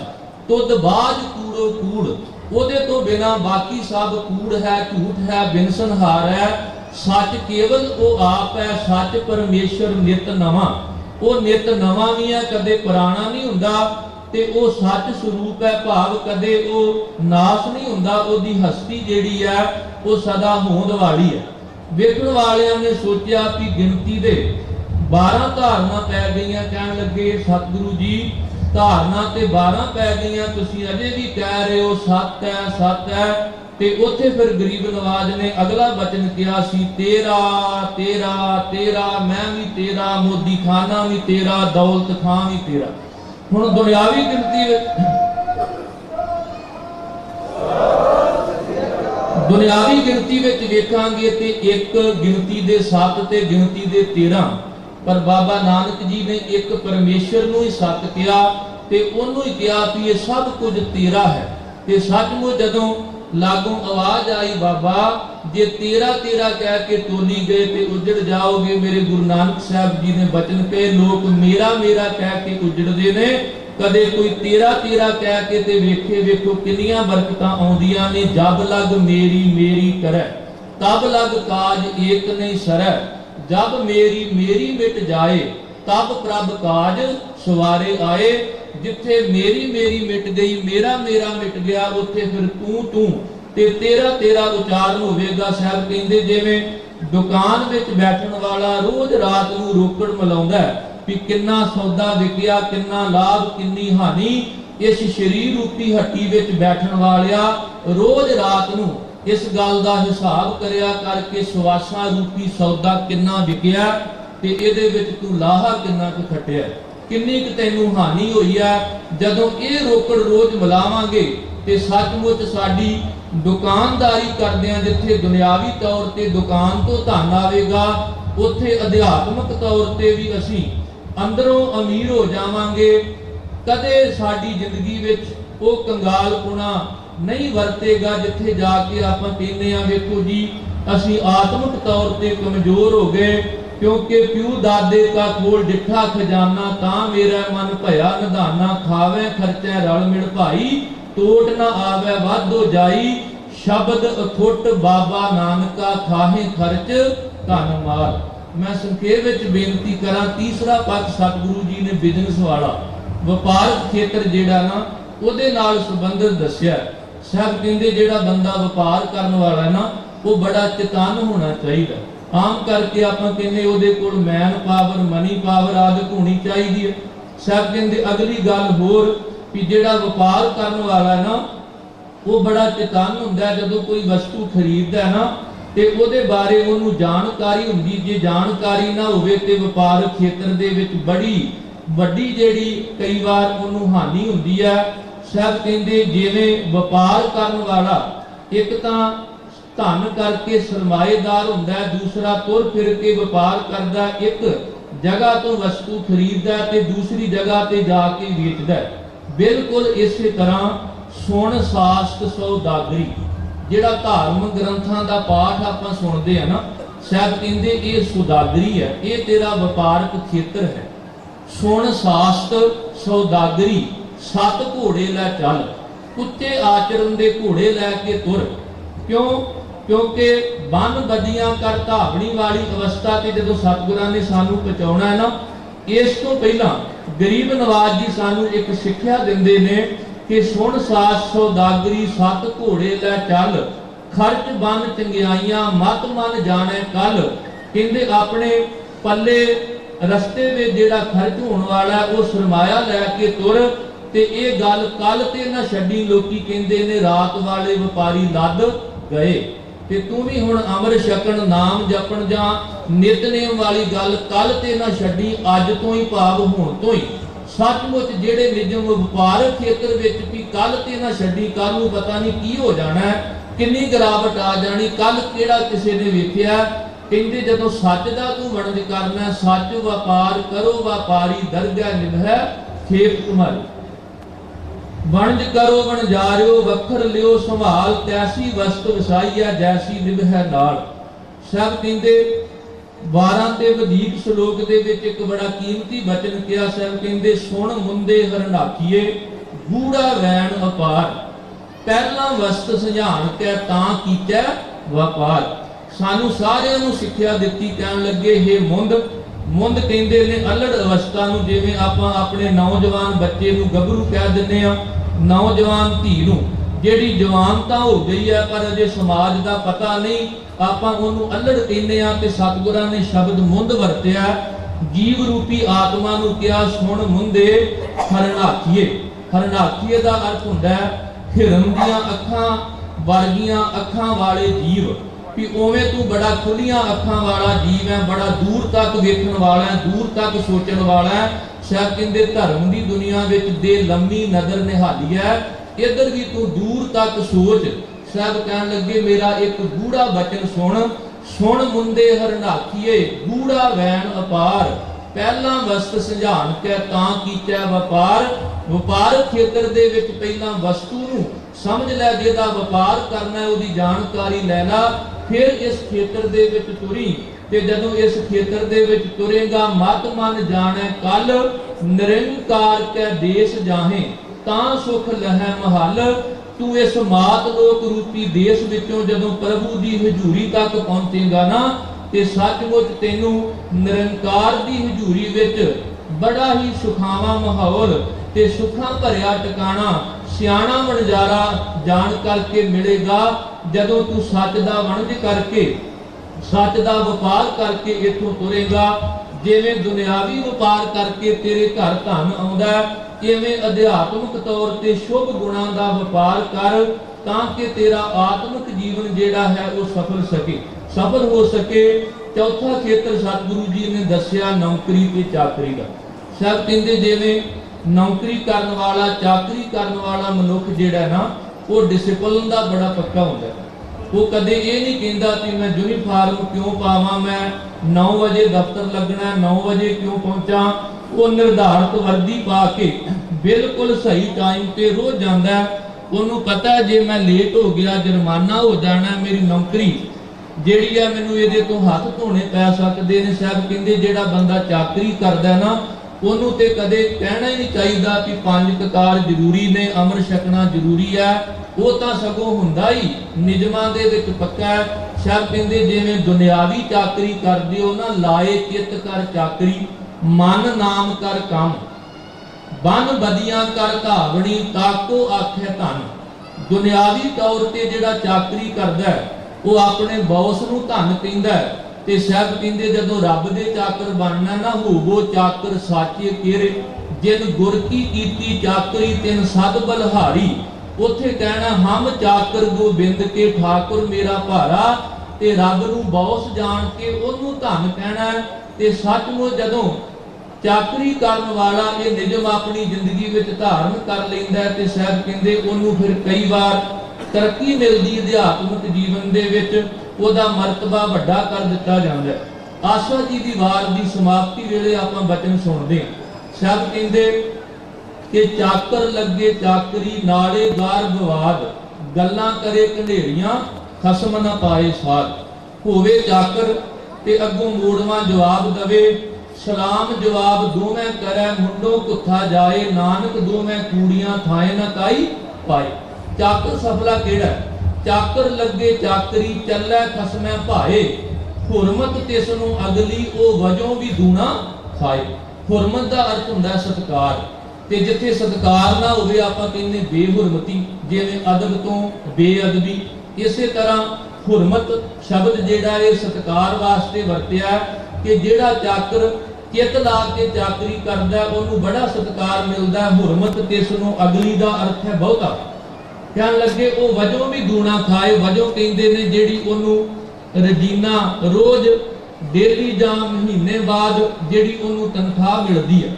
ਹੁਣ ਆਪਾਂ ਕਵਾਂਗੇ ਵੀ ਜੇ ਇਹ ਨਿਯਮ ਕੇਵਲ ਤਨਖਾਹਦਾਰ ਮੁਲਾਜ਼ਮਾਂ ਤੇ ਲਾਗੂ ਹੁੰਦੇ ਆ, ਆਪਾਂ ਗੁਰੂ ਕੇ ਚਾਕਰ, ਆਪਾਂ ਰੱਬ ਦੇ ਚਾਕਰ ਬਣਦੇ, ਆਪਾਂ ਕਿਹੜੀ ਰੱਬ ਤੋਂ ਤਨਖਾਹ ਲੈਂਦੇ ਆ? ਸਾਹਿਬ ਕਹਿੰਦੇ ਦੁਨਿਆਵੀ ਚਾਕਰ ਤਾਂ ਮਹੀਨੇ ਬਾਅਦ ਤਨਖਾਹ ਲੈਂਦਾ, ਜਾਂ ਸਵੇਰ ਤੋਂ ਲੈ ਕੇ ਸ਼ਾਮ ਤੱਕ ਕੰਮ ਕਰਦਾ ਤੇ ਸ਼ਾਮ ਨੂੰ ਤਨਖਾਹ ਲੈਂਦਾ। ਡੇਲੀ ਵੇਜ ਤੇ ਜਿਹੜਾ ਜਿਹਨੂੰ ਰਜੀਨਾ ਕਹਿੰਦੇ ਆ, ਮਹੀਨਾ ਕਹਿੰਦੇ ਆ। ਪਰ ਜਿਹੜਾ ਰੱਬ ਦਾ ਚਾਕਰ ਉਹਨੂੰ ਸਮਝ ਆ ਜਾਂਦੀ ਵੀ ਆ ਜਿਹੜਾ ਹਰ ਛਿਨ ਮੈਂ ਸਵਾਸ ਲੈ ਰਿਹਾ ਨਾ, ਇਹ ਸਵਾਸਾਂ ਦੀ ਤਨਖਾਹ ਮੈਨੂੰ ਮੇਰੇ ਰੱਬ ਨੇ ਦਿੱਤੀ ਹੈ। ਤੇ ਸੱਚਮੁੱਚ ਜੇ ਤਨਖਾਹ ਬੰਦਾ ਕਿਤੇੋਂ ਹੋਰ ਲਵੇ ਤੇ ਕੰਮ ਕਿਤੇ ਹੋਰ ਕਰੇ, ਫੜਿਆ ਜਾਵੇ ਤੇ ਉਹਦੇ ਤੇ 420 ਦਾ ਕੇਸ ਬਣਦਾ, ਉਹਨੂੰ ਗੁਨਾਹਗਾਰ ਮੰਨਿਆ ਜਾਂਦਾ। ਦਿੱਤਾ ਅਸੀਂ ਰੱਬ ਦਾ ਖਾਨੇ ਆ, ਇੱਕ ਇੱਕ ਸਵਾਸ ਉਸ ਰੱਬ ਦੀ ਦਿੱਤੀ ਤਨਖਾਹ ਵਜੋਂ। ਮਹਾਨ ਕੋਸ਼ ਵਿੱਚ ਪੜਿਓ, ਵਜੋਂ ਦਾ ਅਰਥ ਹੈ ਤਨਖਾਹ। ਤੇ ਸਾਹਿਬ ਨੇ ਸ਼ਬਦ ਵਰਤੇ, ਕਹਿਣ ਲੱਗੇ ਵਜੋਂ ਸਾਹਿਬ ਕਾ ਸੇਵ ਬਰਾਨੀ। ਰੱਬ ਦਾ ਦਿੱਤਾ ਰੋਜ਼ੀਨਾ, ਰੱਬ ਦਾ ਦਿੱਤਾ ਮਹੀਨਾ, ਰੱਬ ਦਾ ਦਿੱਤਾ ਅਸੀਂ ਖਾਣੇ ਤੇ ਵਰਤਦੇ ਹਾਂ। ਤੇ ਜਿਹੜੀ ਸੇਵਾ ਰੂਪੀ ਚਾਕਰੀ ਉਹ ਅਲਪ ਸ਼ਕਤੀਆਂ ਦੀ। ਸਾਹਿਬ ਕਹਿਣ ਲੱਗੇ ਕਿੱਡਾ ਵੱਡਾ ਗੁਨਾਹ ਤੇਰੀ ਜ਼ਿੰਦਗੀ ਵਿੱਚ, ਇਹ ਤੂੰ 420 ਕਰ ਰਿਹਾ। ਜਿਹਦਾ ਦਿੱਤਾ ਖਾਣਾ ਤੈਨੂੰ ਸੰਸਾਰ ਦੇ ਵਿੱਚ ਨਸੀਬ ਹੋ ਰਿਹਾ, ਬੰਦਗੀ ਵੀ ਉਹਦੀ ਕਰ। ਵਜੋਂ ਸਾਹਿਬ ਕਾ, ਇਹ ਨਾ ਹੋਵੇ ਕਿ ਤਨਖਾਹ ਅਕਾਲ ਪੁਰਖ ਤੋਂ ਸਵਾਸਾਂ ਦੀ ਲਈ ਹੋਵੇ ਤੇ ਚਾਕਰੀ ਆਪਾਂ ਕਰੀਏ ਜਠੇਰਿਆਂ ਤੇ ਜਾ ਕੇ, ਮੜੀਆਂ ਤੇ ਜਾ ਕੇ, ਨਹੀਂ। ਵਜੋਂ ਸਾਹਿਬ ਕਾ ਸੇਵ ਬਰਾਨੀ, ਸੇਵਾ ਜਿਹੜੀ ਬੰਦਗੀ ਜਿਹੜੀ ਕਿਸੇ ਹੋਰ ਦੀ ਭਾਵ ਬਗਾਨੀ। ਕਹਿਣ ਲੱਗੇ ਤਾਂ ਬੜੀ ਅਨਹੋਣੀ ਬਾਤ ਹੈ। ਲਾਏ ਚਿੱਤ ਕਰ ਚਾਕਰੀ, ਮਨ ਨਾਮ ਕਰ ਕੰਮ, ਬਨ ਬਦੀਆਂ ਕਰ ਧਾਵਣੀ, ਤਾਕੋ ਆਖੈ ਧਨ। ਕਹਿਣ ਲੱਗੇ ਫਿਰ ਨਾਨਕ ਵੇਖੈ ਨਦਰ ਕਰ, ਚੜ੍ਹੈ ਚਵਗਣ ਵਨ। ਕੋਈ ਐਸਾ ਬੌਸ ਨਹੀਂ ਜਿਹੜਾ ਇੱਕੋ ਸਮੇਂ 4 ਤਰੱਕੀਆਂ ਦਵੇ। ਕਹਿੰਦੇ ਜਦੋਂ ਰੱਬ ਦਾ ਚਾਕਰ ਬਣ ਕੇ ਰੱਬ ਦੀ ਬੰਦਗੀ ਕਰੇਗਾ, ਨਿਯਮਾਂ ਵਿੱਚ ਰਹਿ ਕੇ, ਨਾਨਕ ਵੇਖੈ ਨਦਰ ਕਰ, ਜਦੋਂ ਉਹ ਸਵੱਲੀ ਨਜ਼ਰ ਕਰੇਗਾ ਤੇਰੇ ਤੇ 4 ਗੁਣਾ ਰੰਗ, ਤੇਰੇ ਤੇ 4 ਗੁਣਾ ਬਰਕਤਾਂ, ਤੇਰੀ ਜ਼ਿੰਦਗੀ ਦਾ ਅਧਿਆਤਮਕ ਮਰਤਬਾ 4 ਗੁਣਾ ਪਹਿਲੇ ਨਾਲੋਂ ਵੱਡਾ ਕਰ ਦਿੱਤਾ ਜਾਵੇਗਾ। ਤੇ ਜੇ ਤੂੰ ਕੇਵਲ ਖੇਤੀ ਕੀਤੀ, ਕੇਵਲ ਦੁਕਾਨ ਕੀਤੀ, ਕੇਵਲ ਵਪਾਰ ਕੀਤਾ, ਨੌਕਰੀ ਕੀਤੀ, ਪਰਮੇਸ਼ਰ ਦੀ ਬੰਦਗੀ ਨਹੀਂ ਕੀਤੀ, ਤੇ ਫਿਰ ਸਾਹਿਬ ਕਹਿੰਦੇ ਕਿਸੇ ਸੋਰ ਸਰਾਈ ਤੈਨੂੰ ਜਿਹੜਾ ਪੈਸਾ ਆ ਰਿਹਾ ਉਹ ਗੁਜਰਾਨ ਤਾਂ ਹੋ ਸਕਦਾ, ਬਾਬਾ ਮਾਇਆ ਸਾਥ ਨਾ ਹੋਏ। ਇਨ ਮਾਇਆ ਜਗ ਮੋਹਿਆ, ਵਿਰਲਾ ਬੂਝੈ ਕੋਏ। ਕਿਉਂਕਿ ਇਹ ਕੇਵਲ ਗੁਜਰਾਨ ਹੈ ਤੇ ਇਸ ਸੰਸਾਰ ਤੋਂ ਤੁਰਨ ਲੱਗਿਆਂ ਇਹਨਾਂ ਵਿੱਚੋਂ ਕਿਸੇ ਨੇ ਤੇਰੇ ਨਾਲ ਨਿਭਣਾ ਨਹੀਂ। ਦਾਸ ਦਾ ਸਮਾਂ ਸਮਾਪਤ ਹੋ ਰਿਹਾ। ਮੈਂ ਲਾਹੌਰ ਦੀ ਧਰਤੀ ਦਾ ਉਹ ਜ਼ਿਕਰ ਕਰਕੇ ਸਮਾਪਤੀ ਕਰਨਾ ਚਾਹੁੰਦਾ। ਜਦੋਂ ਦੁਨੀ ਚੰਦ ਨੂੰ ਸਤਿਗੁਰਾਂ ਨੇ ਸੂਈ ਦੇ ਕੇ ਕਿਹਾ ਸੀ ਕਿ ਅਸੀਂ ਪਰਲੋਕ ਵਿੱਚ ਤੇਰੇ ਤੋਂ ਲੈ ਲਵਾਂਗੇ, ਸੂਈ 2 ਕੰਮ ਕਰਦੀ ਹੈ।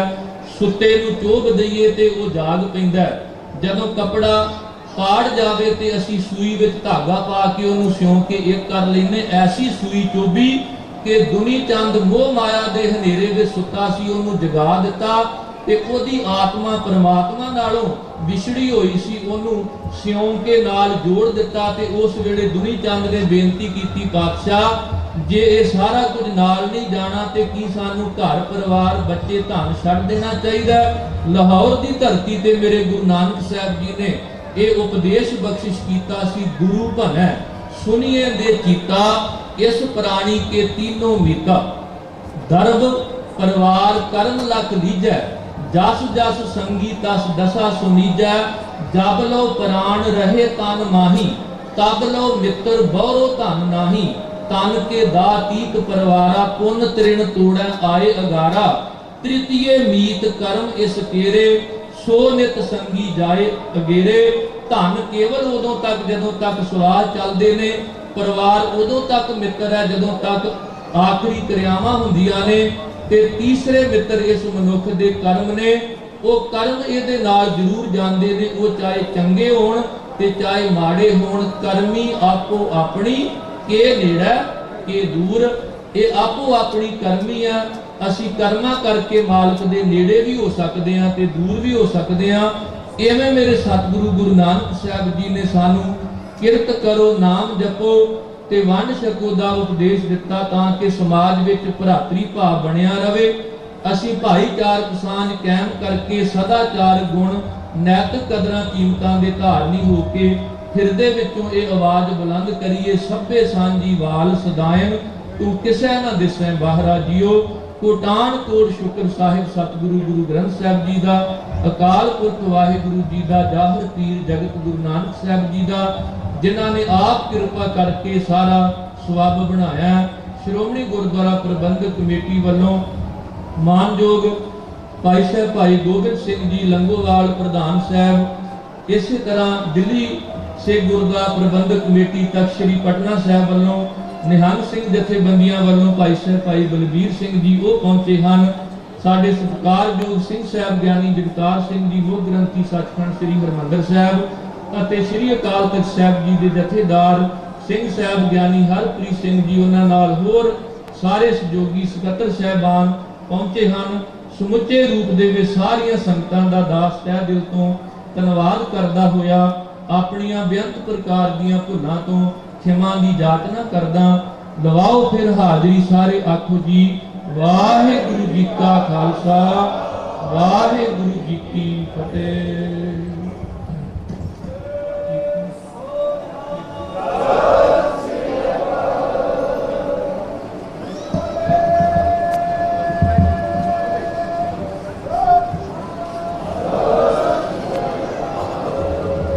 वाहिगुरू जी का खालसा वाहिगुरू जी की फतेह।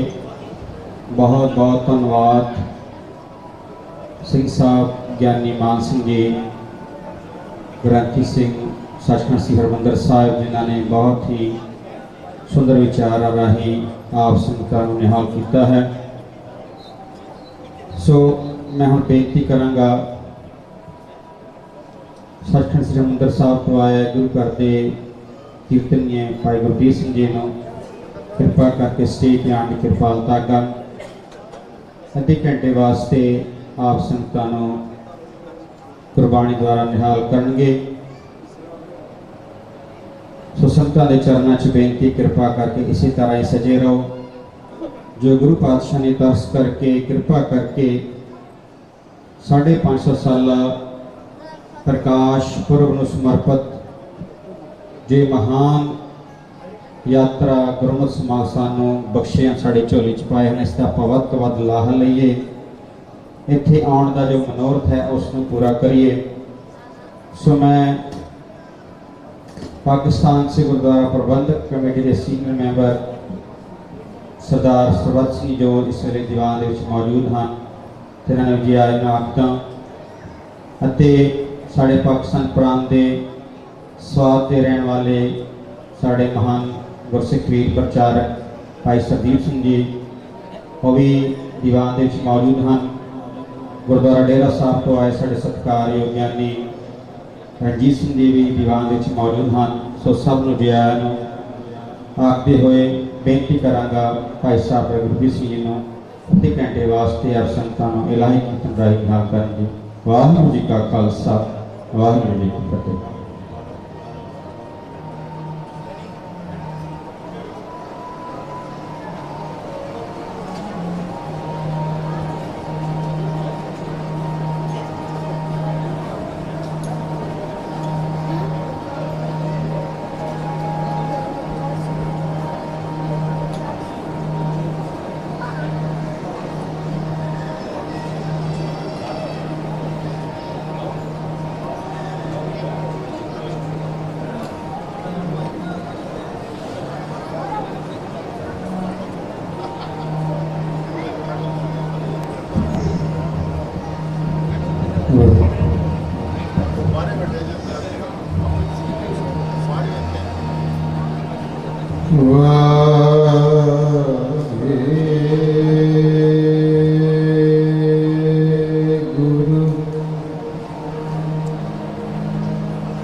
सतगुरु नानक पर प्रगटिया बीती धुंध जग चानन हो ज्यों कर सूरज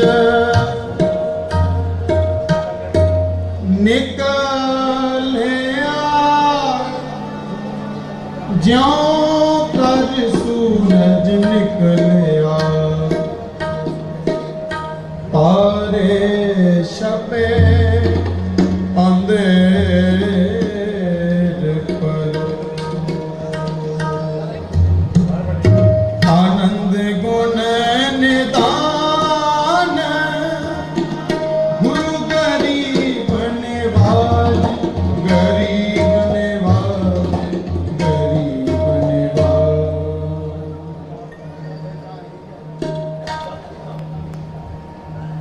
बरस में गज तेल पील मना लाओ बरस में गज तेल पील मना लाओ बरस में गज तेल पील मना लाओ बरस में गज तेल पील मना लाओ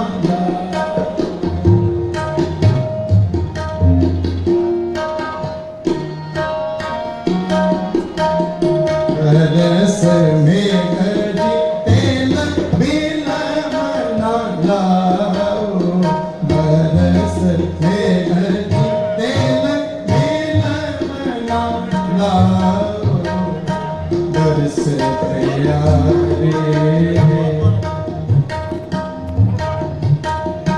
बरस प्यारे मन में सदा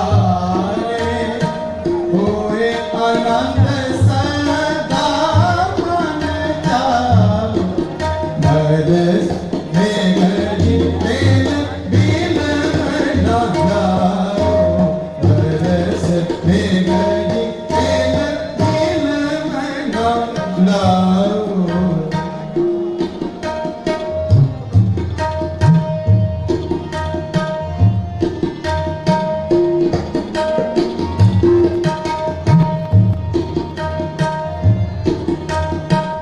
हम तेरी तार स्वामिया मेरे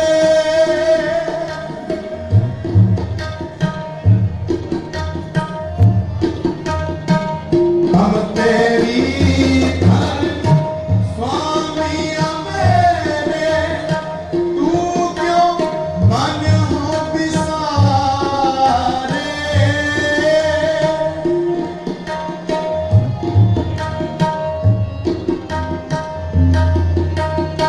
तू क्यों मन हो बिसारे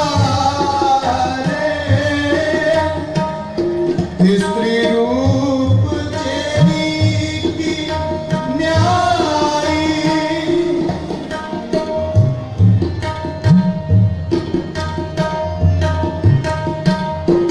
स्त्री रूप तेरी की न्यायी शोभ नहीं बिन भरता रे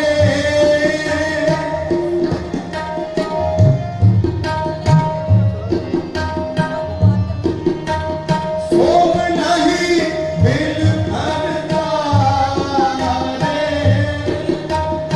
शोभ नहीं बिन भरता रे शोभ नहीं बिन भरता रे बरस में गजी तेल बिल मना लाओ बरस में गजी तेल बिल मना लाओ बरस प्यारे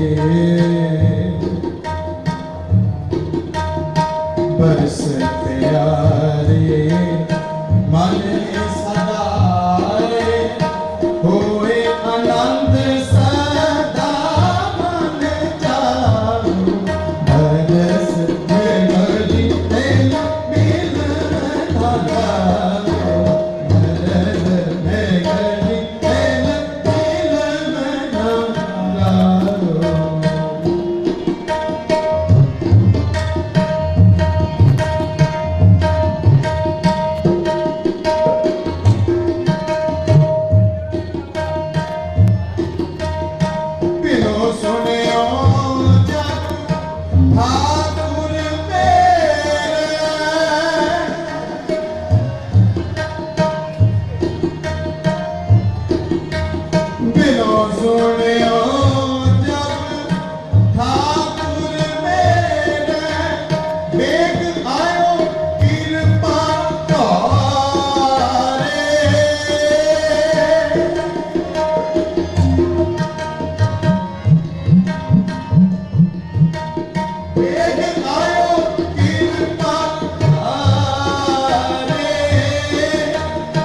मेघ आयो कृपा धारे बरस मेघ जी तेल मिलन लाओ बरस मेघ जी तेल मिलन लाओ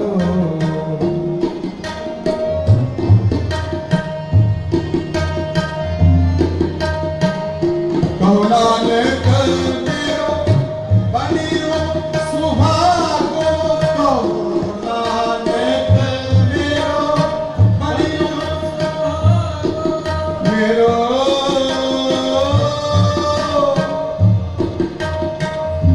कहो नानक मेरो मेरो बनियो सुहागो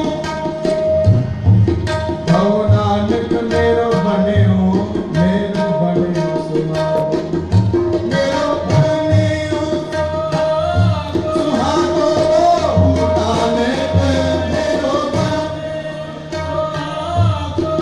कहो नानक मेरो बनियो सुहागो कहो नानक मेरो बनियो सुहागो कहो नानक मेरो बनियो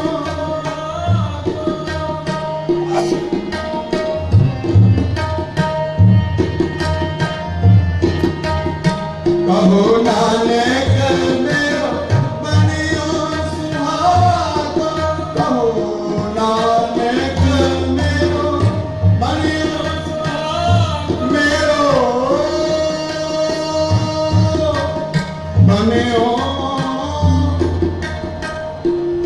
कहो नानक मेरो मेरो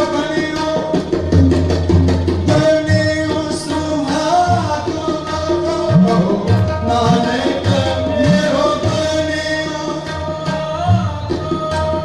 मत सोपो भले आचारे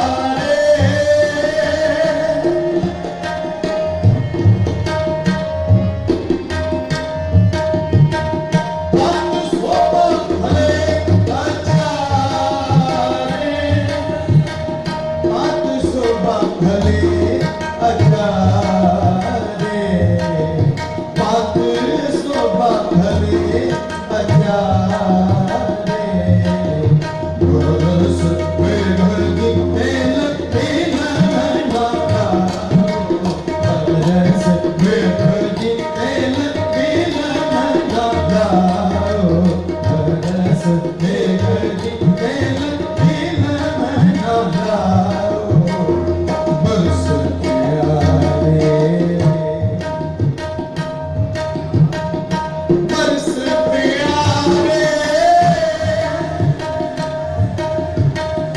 मन ही सदा होए आनंद सदा मन जा बरस मेघ जी तेल मिलन लाओ बरस मेघ जी तेल मिलन लाओ बरस मेघ जी तेल बरस मेघ जी तेल बरस मेघ जी तेल मिलन ना लाओ आज मोरे आए हैं आज मोरे आए हैं आज मोरे आए हैं आज मोरे आए सुपन चरित्र चित्र भानिक बड़ी बचित्र पावन पवित्र मित्र आज मोरे आए हैं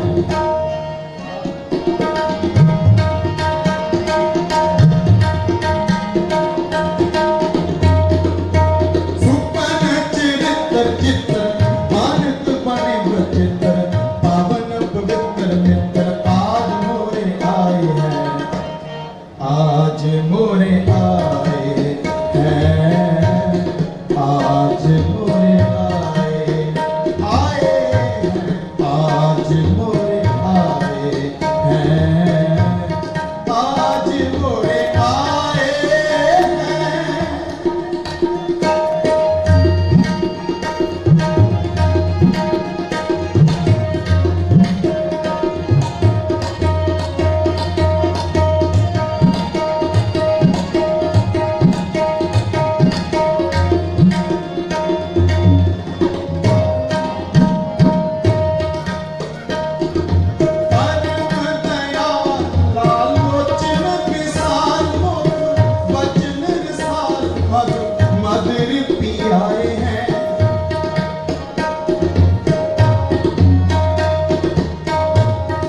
आए हैं, आज मोरे आए हैं। सुपन चरित्र चित्र भाने पिताने पर चित्र पावन पवित्र मित्र आज मोरे आए हैं। सुपन चरित्र चित्र बालिक बने बचित्र पावन पवित्र मित्र आज मोरे आए हैं, आज मोरे आए हैं, आज मोरे आए हैं, आज मोरे आए हैं, आज मोरे आए हैं।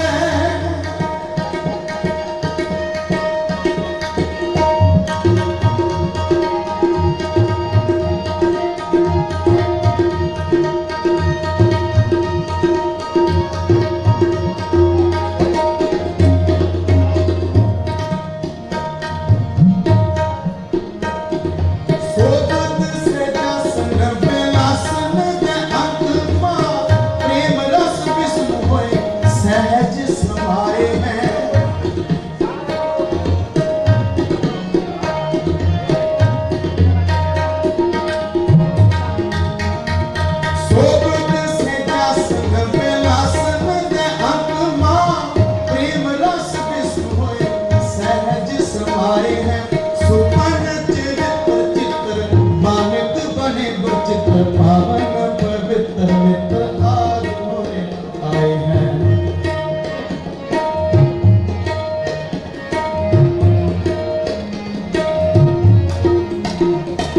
सुपन चरित्र चित्र मानक बने बचित्र पावन पवित्र मित्र आज मोरे आए हैं, आज मोरे आए हैं, आज मोरे आए हैं, आज मोरे आए हैं, आज मोरे आए हैं।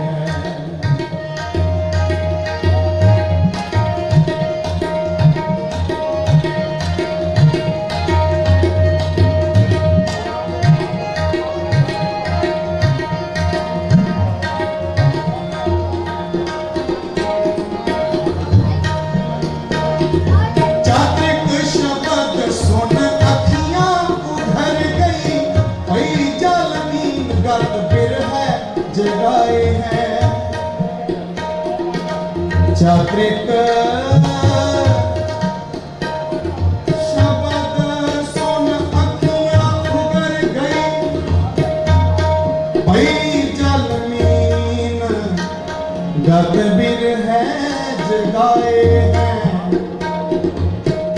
जलमीन गत बिरह जगाए हैं।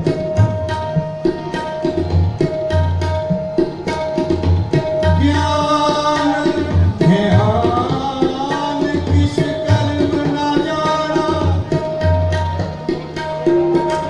सार न जाना तेरी, सब ते बड़ा सतगुर नानक, सब ते बड़ा सतगुर नानक, जिन कल राखी मेरी, जिन कल राखी मेरी। चात्रिक शब्द सुन अखियां उघर गई, वही जलमीन गत बिरह जगाए हैं।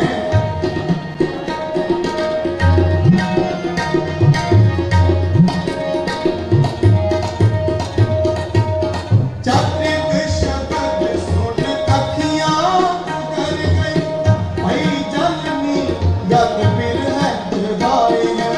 सुपन चरित्र चित्र बालिक बने बचित्र पावन पवित्र मित्र आज मोरे आए हैं।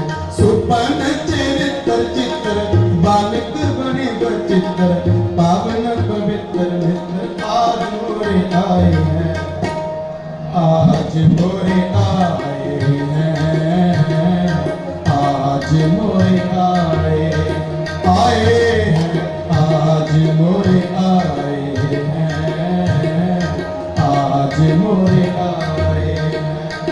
सुपन चरित्र चित्र पावन पवित्र मित्र सुपन चित्र चित्र बानक बने बचित्र पावन पवित्र मित्र आज मोरे आए हैं, आज मोरे आए हैं, आज मोरे आए हैं, आज मोरे आए हैं, आज मोरे आए हैं, आज मोरे आए हैं, आज मोरे आए हैं, आज मोरे आए हैं, आज मोरे आए हैं, आए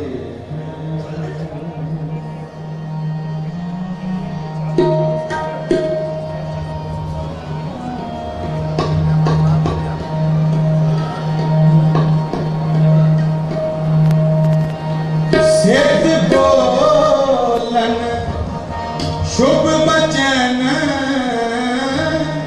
सिद्ध बोलन शुभ बचन,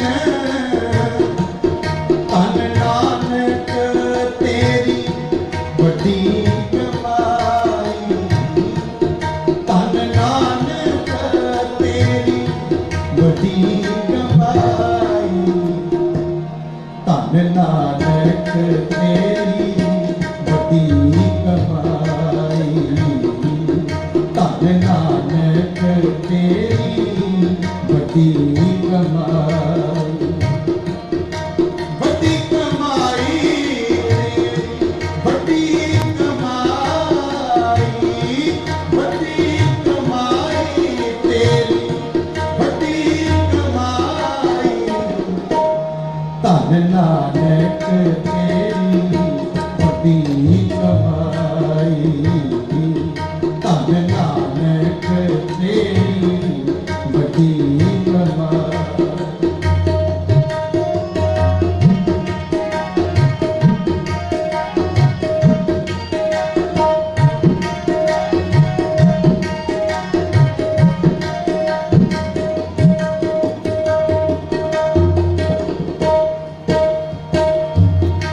बाबे की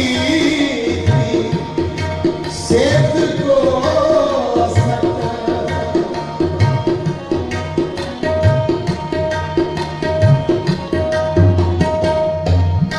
शब्द साथ सिता विच आई,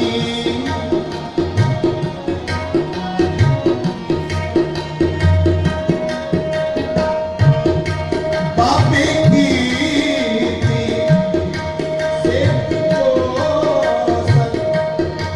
शब्द साथ सिता विच आई, जिन मेला शिवरात दा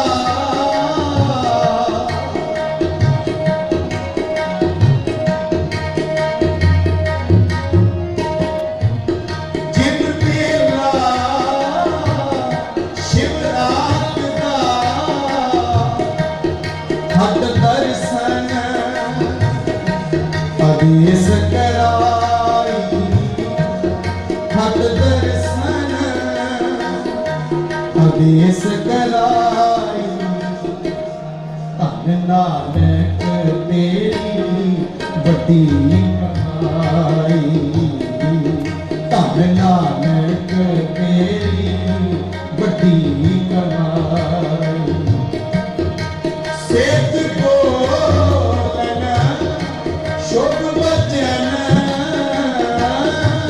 सेठ बोलन शुभ बचन, धन नानक तेरी बड़ी कमाई, धन नानक तेरी बड़ी कमाई।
मुल्तान दे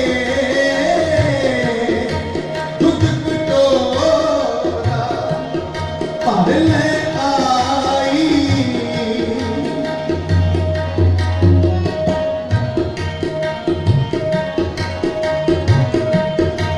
बाबे कद कर बदलते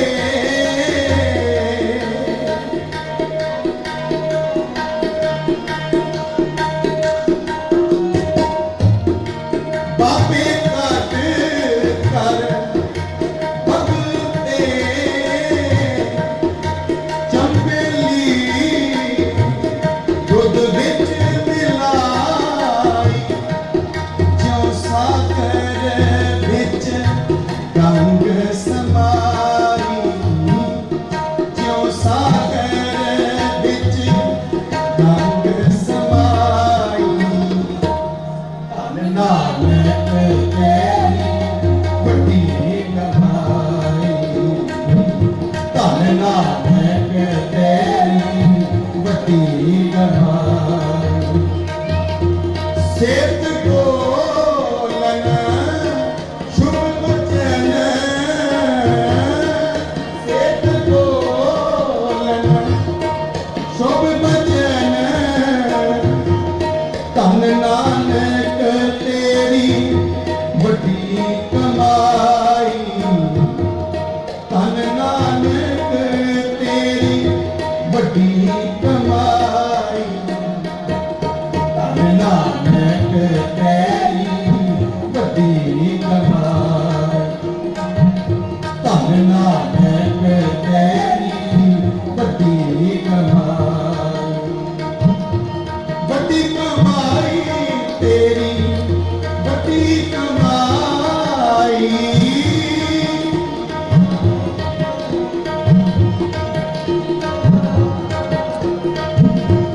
वड्डी कमाई तेरी वड्डी कमाई। वड्डी कमाई तेरी वड्डी कमाई। धन नानक तेरी वड्डी कमाई। धन नानक तेरी वड्डी कमाई। धन नानक तेरी वड्डी कमाई। कमाई सेत बोलन शुभ वचन। धन नानक तेरी वड्डी कमाई। इतनी को हाजिरी प्रवान करनी जी कीर्तन करदे को एक नहीं अनेक ही प्रकार दियां भुल्लां गलतियां हो जानियां सुभाविक हैं। सतगुरां दी बाणी अगाध बोध है थोड़ी मत है ऐसी मत दीजै मेरे ठाकुर सदा सदा तो प्यारे। गुरु साहब जी गुरु की संगत बख्शने योग हो जी बख्श लेना फतेह बुलाइए। वाहेगुरु जी का खालसा वाहेगुरु जी। वाहिगुरु जी का खालसा वाहिगुरु जी की फतेह। धन्यवाद सत्कारयोग भाई साहब भाई गुरप्रीत सिंह जी हजूर रागी जत्था सचखंड श्री हरमंदिर साहिब जिन्होंने ने बहुत ही रसपनी आवाज़ आप संगतों ने राही कीर्तन निहाल किया है।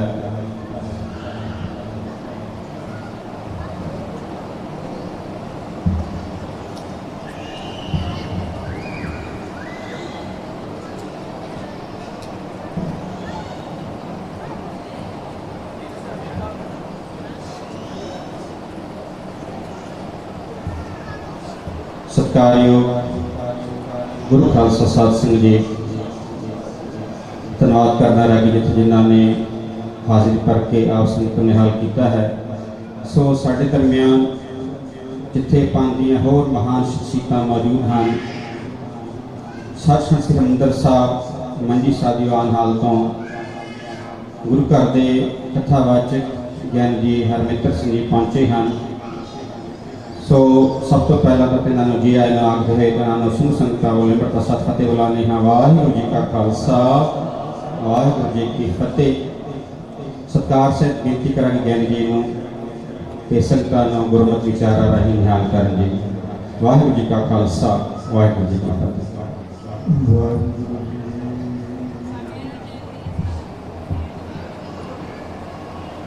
ਪ੍ਰਭ ਦਾਤੋ ਦਾਤਾਰ ਪਰਿ ਜਾਚਕ ਇਕ ਸਰਨਾ ਮਿਲੈ ਦਾਨ ਸੰਤਰੇ ਜਿਹ ਲਗ ਭਵ ਜਲ ਤਰਨਾ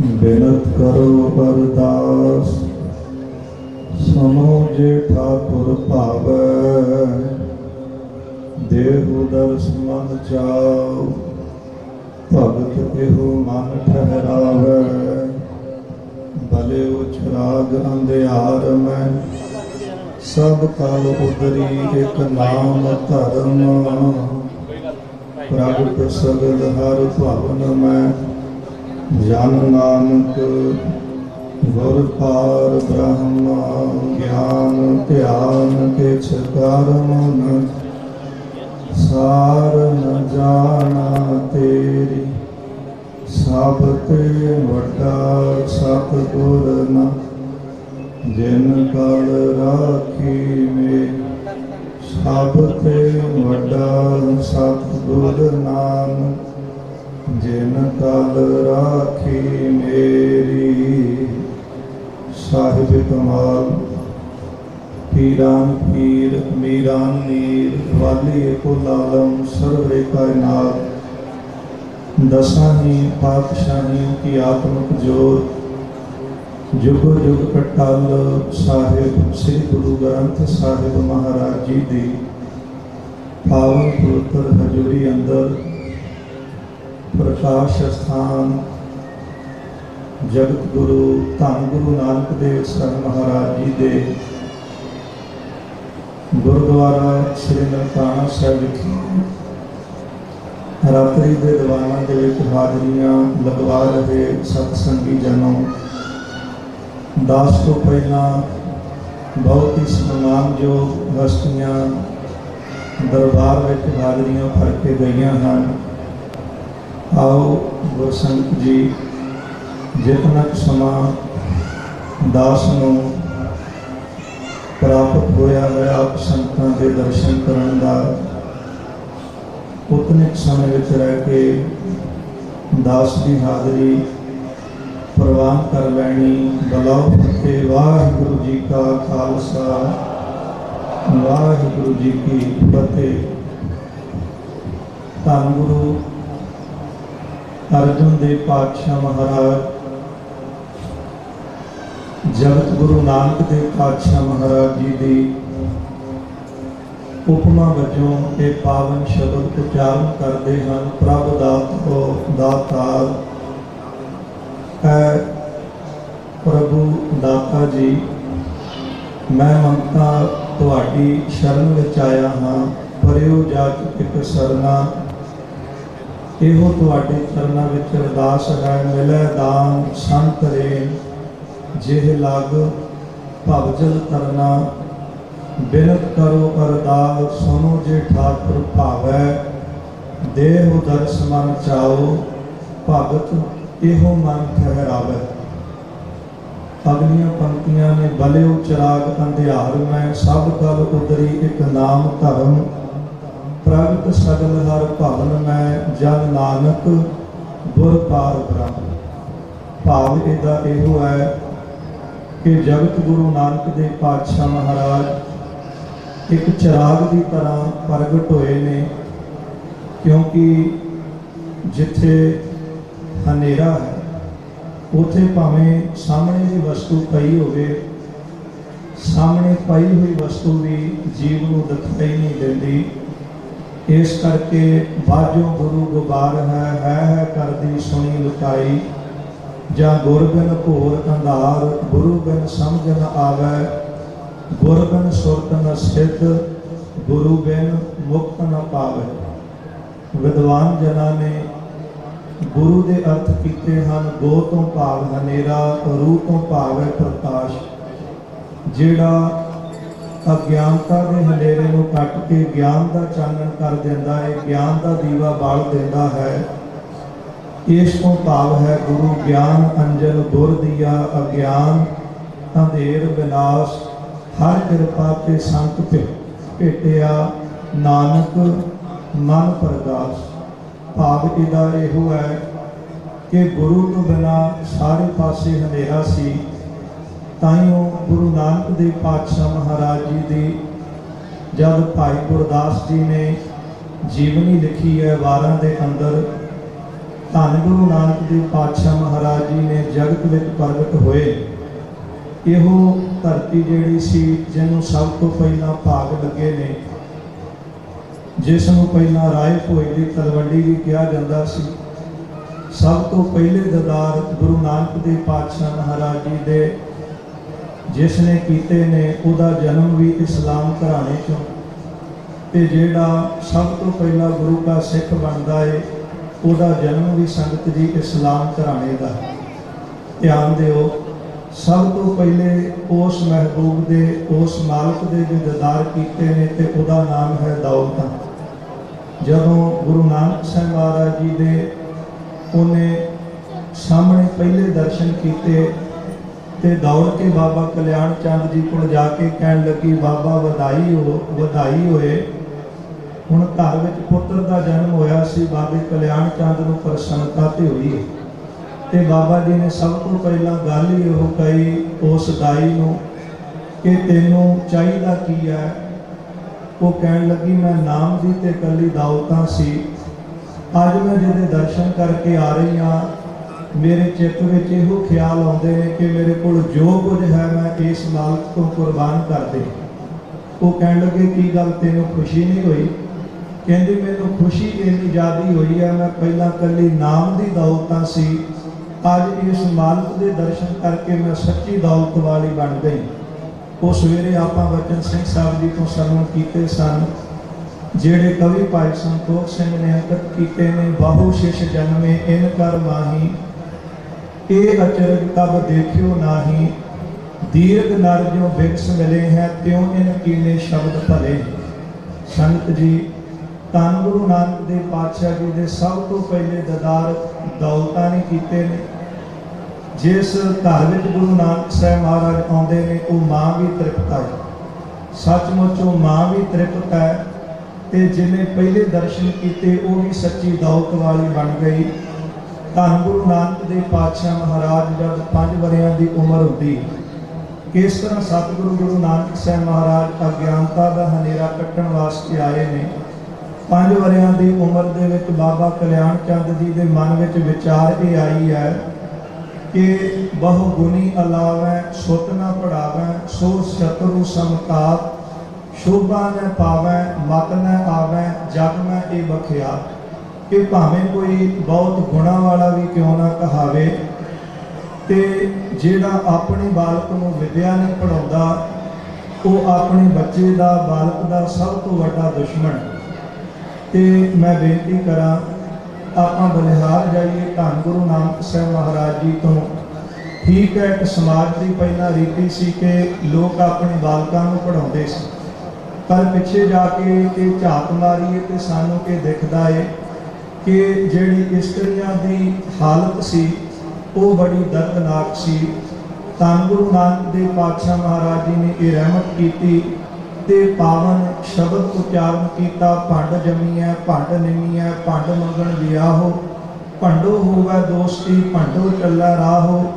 ਇਹ ਅਖੀਰਲੀਆਂ ਇਹਦੀਆਂ ਪੰਕਤੀਆਂ ਆਪਾਂ ਪੜ੍ਹਦੇ ਹਾਂ ਕਿ ਸੋ ਕਿਉ ਮੰਦਾ ਆਖੀਐ ਜਿਤ ਜੰਮੈ ਰਾਜਾ।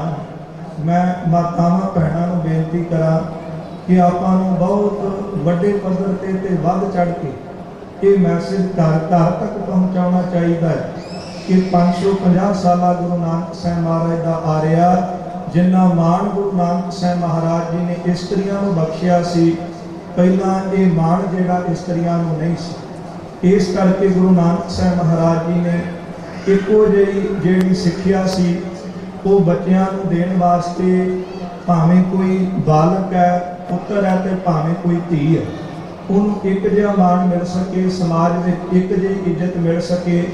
ਇਸ ਕਰਕੇ ਗੁਰੂ ਨਾਨਕ ਸਾਹਿਬ ਮਹਾਰਾਜ ਜੀ ਨੇ ਇੰਨੀਆਂ ਰਹਿਮਤਾਂ ਵਰਤਾਈਆਂ।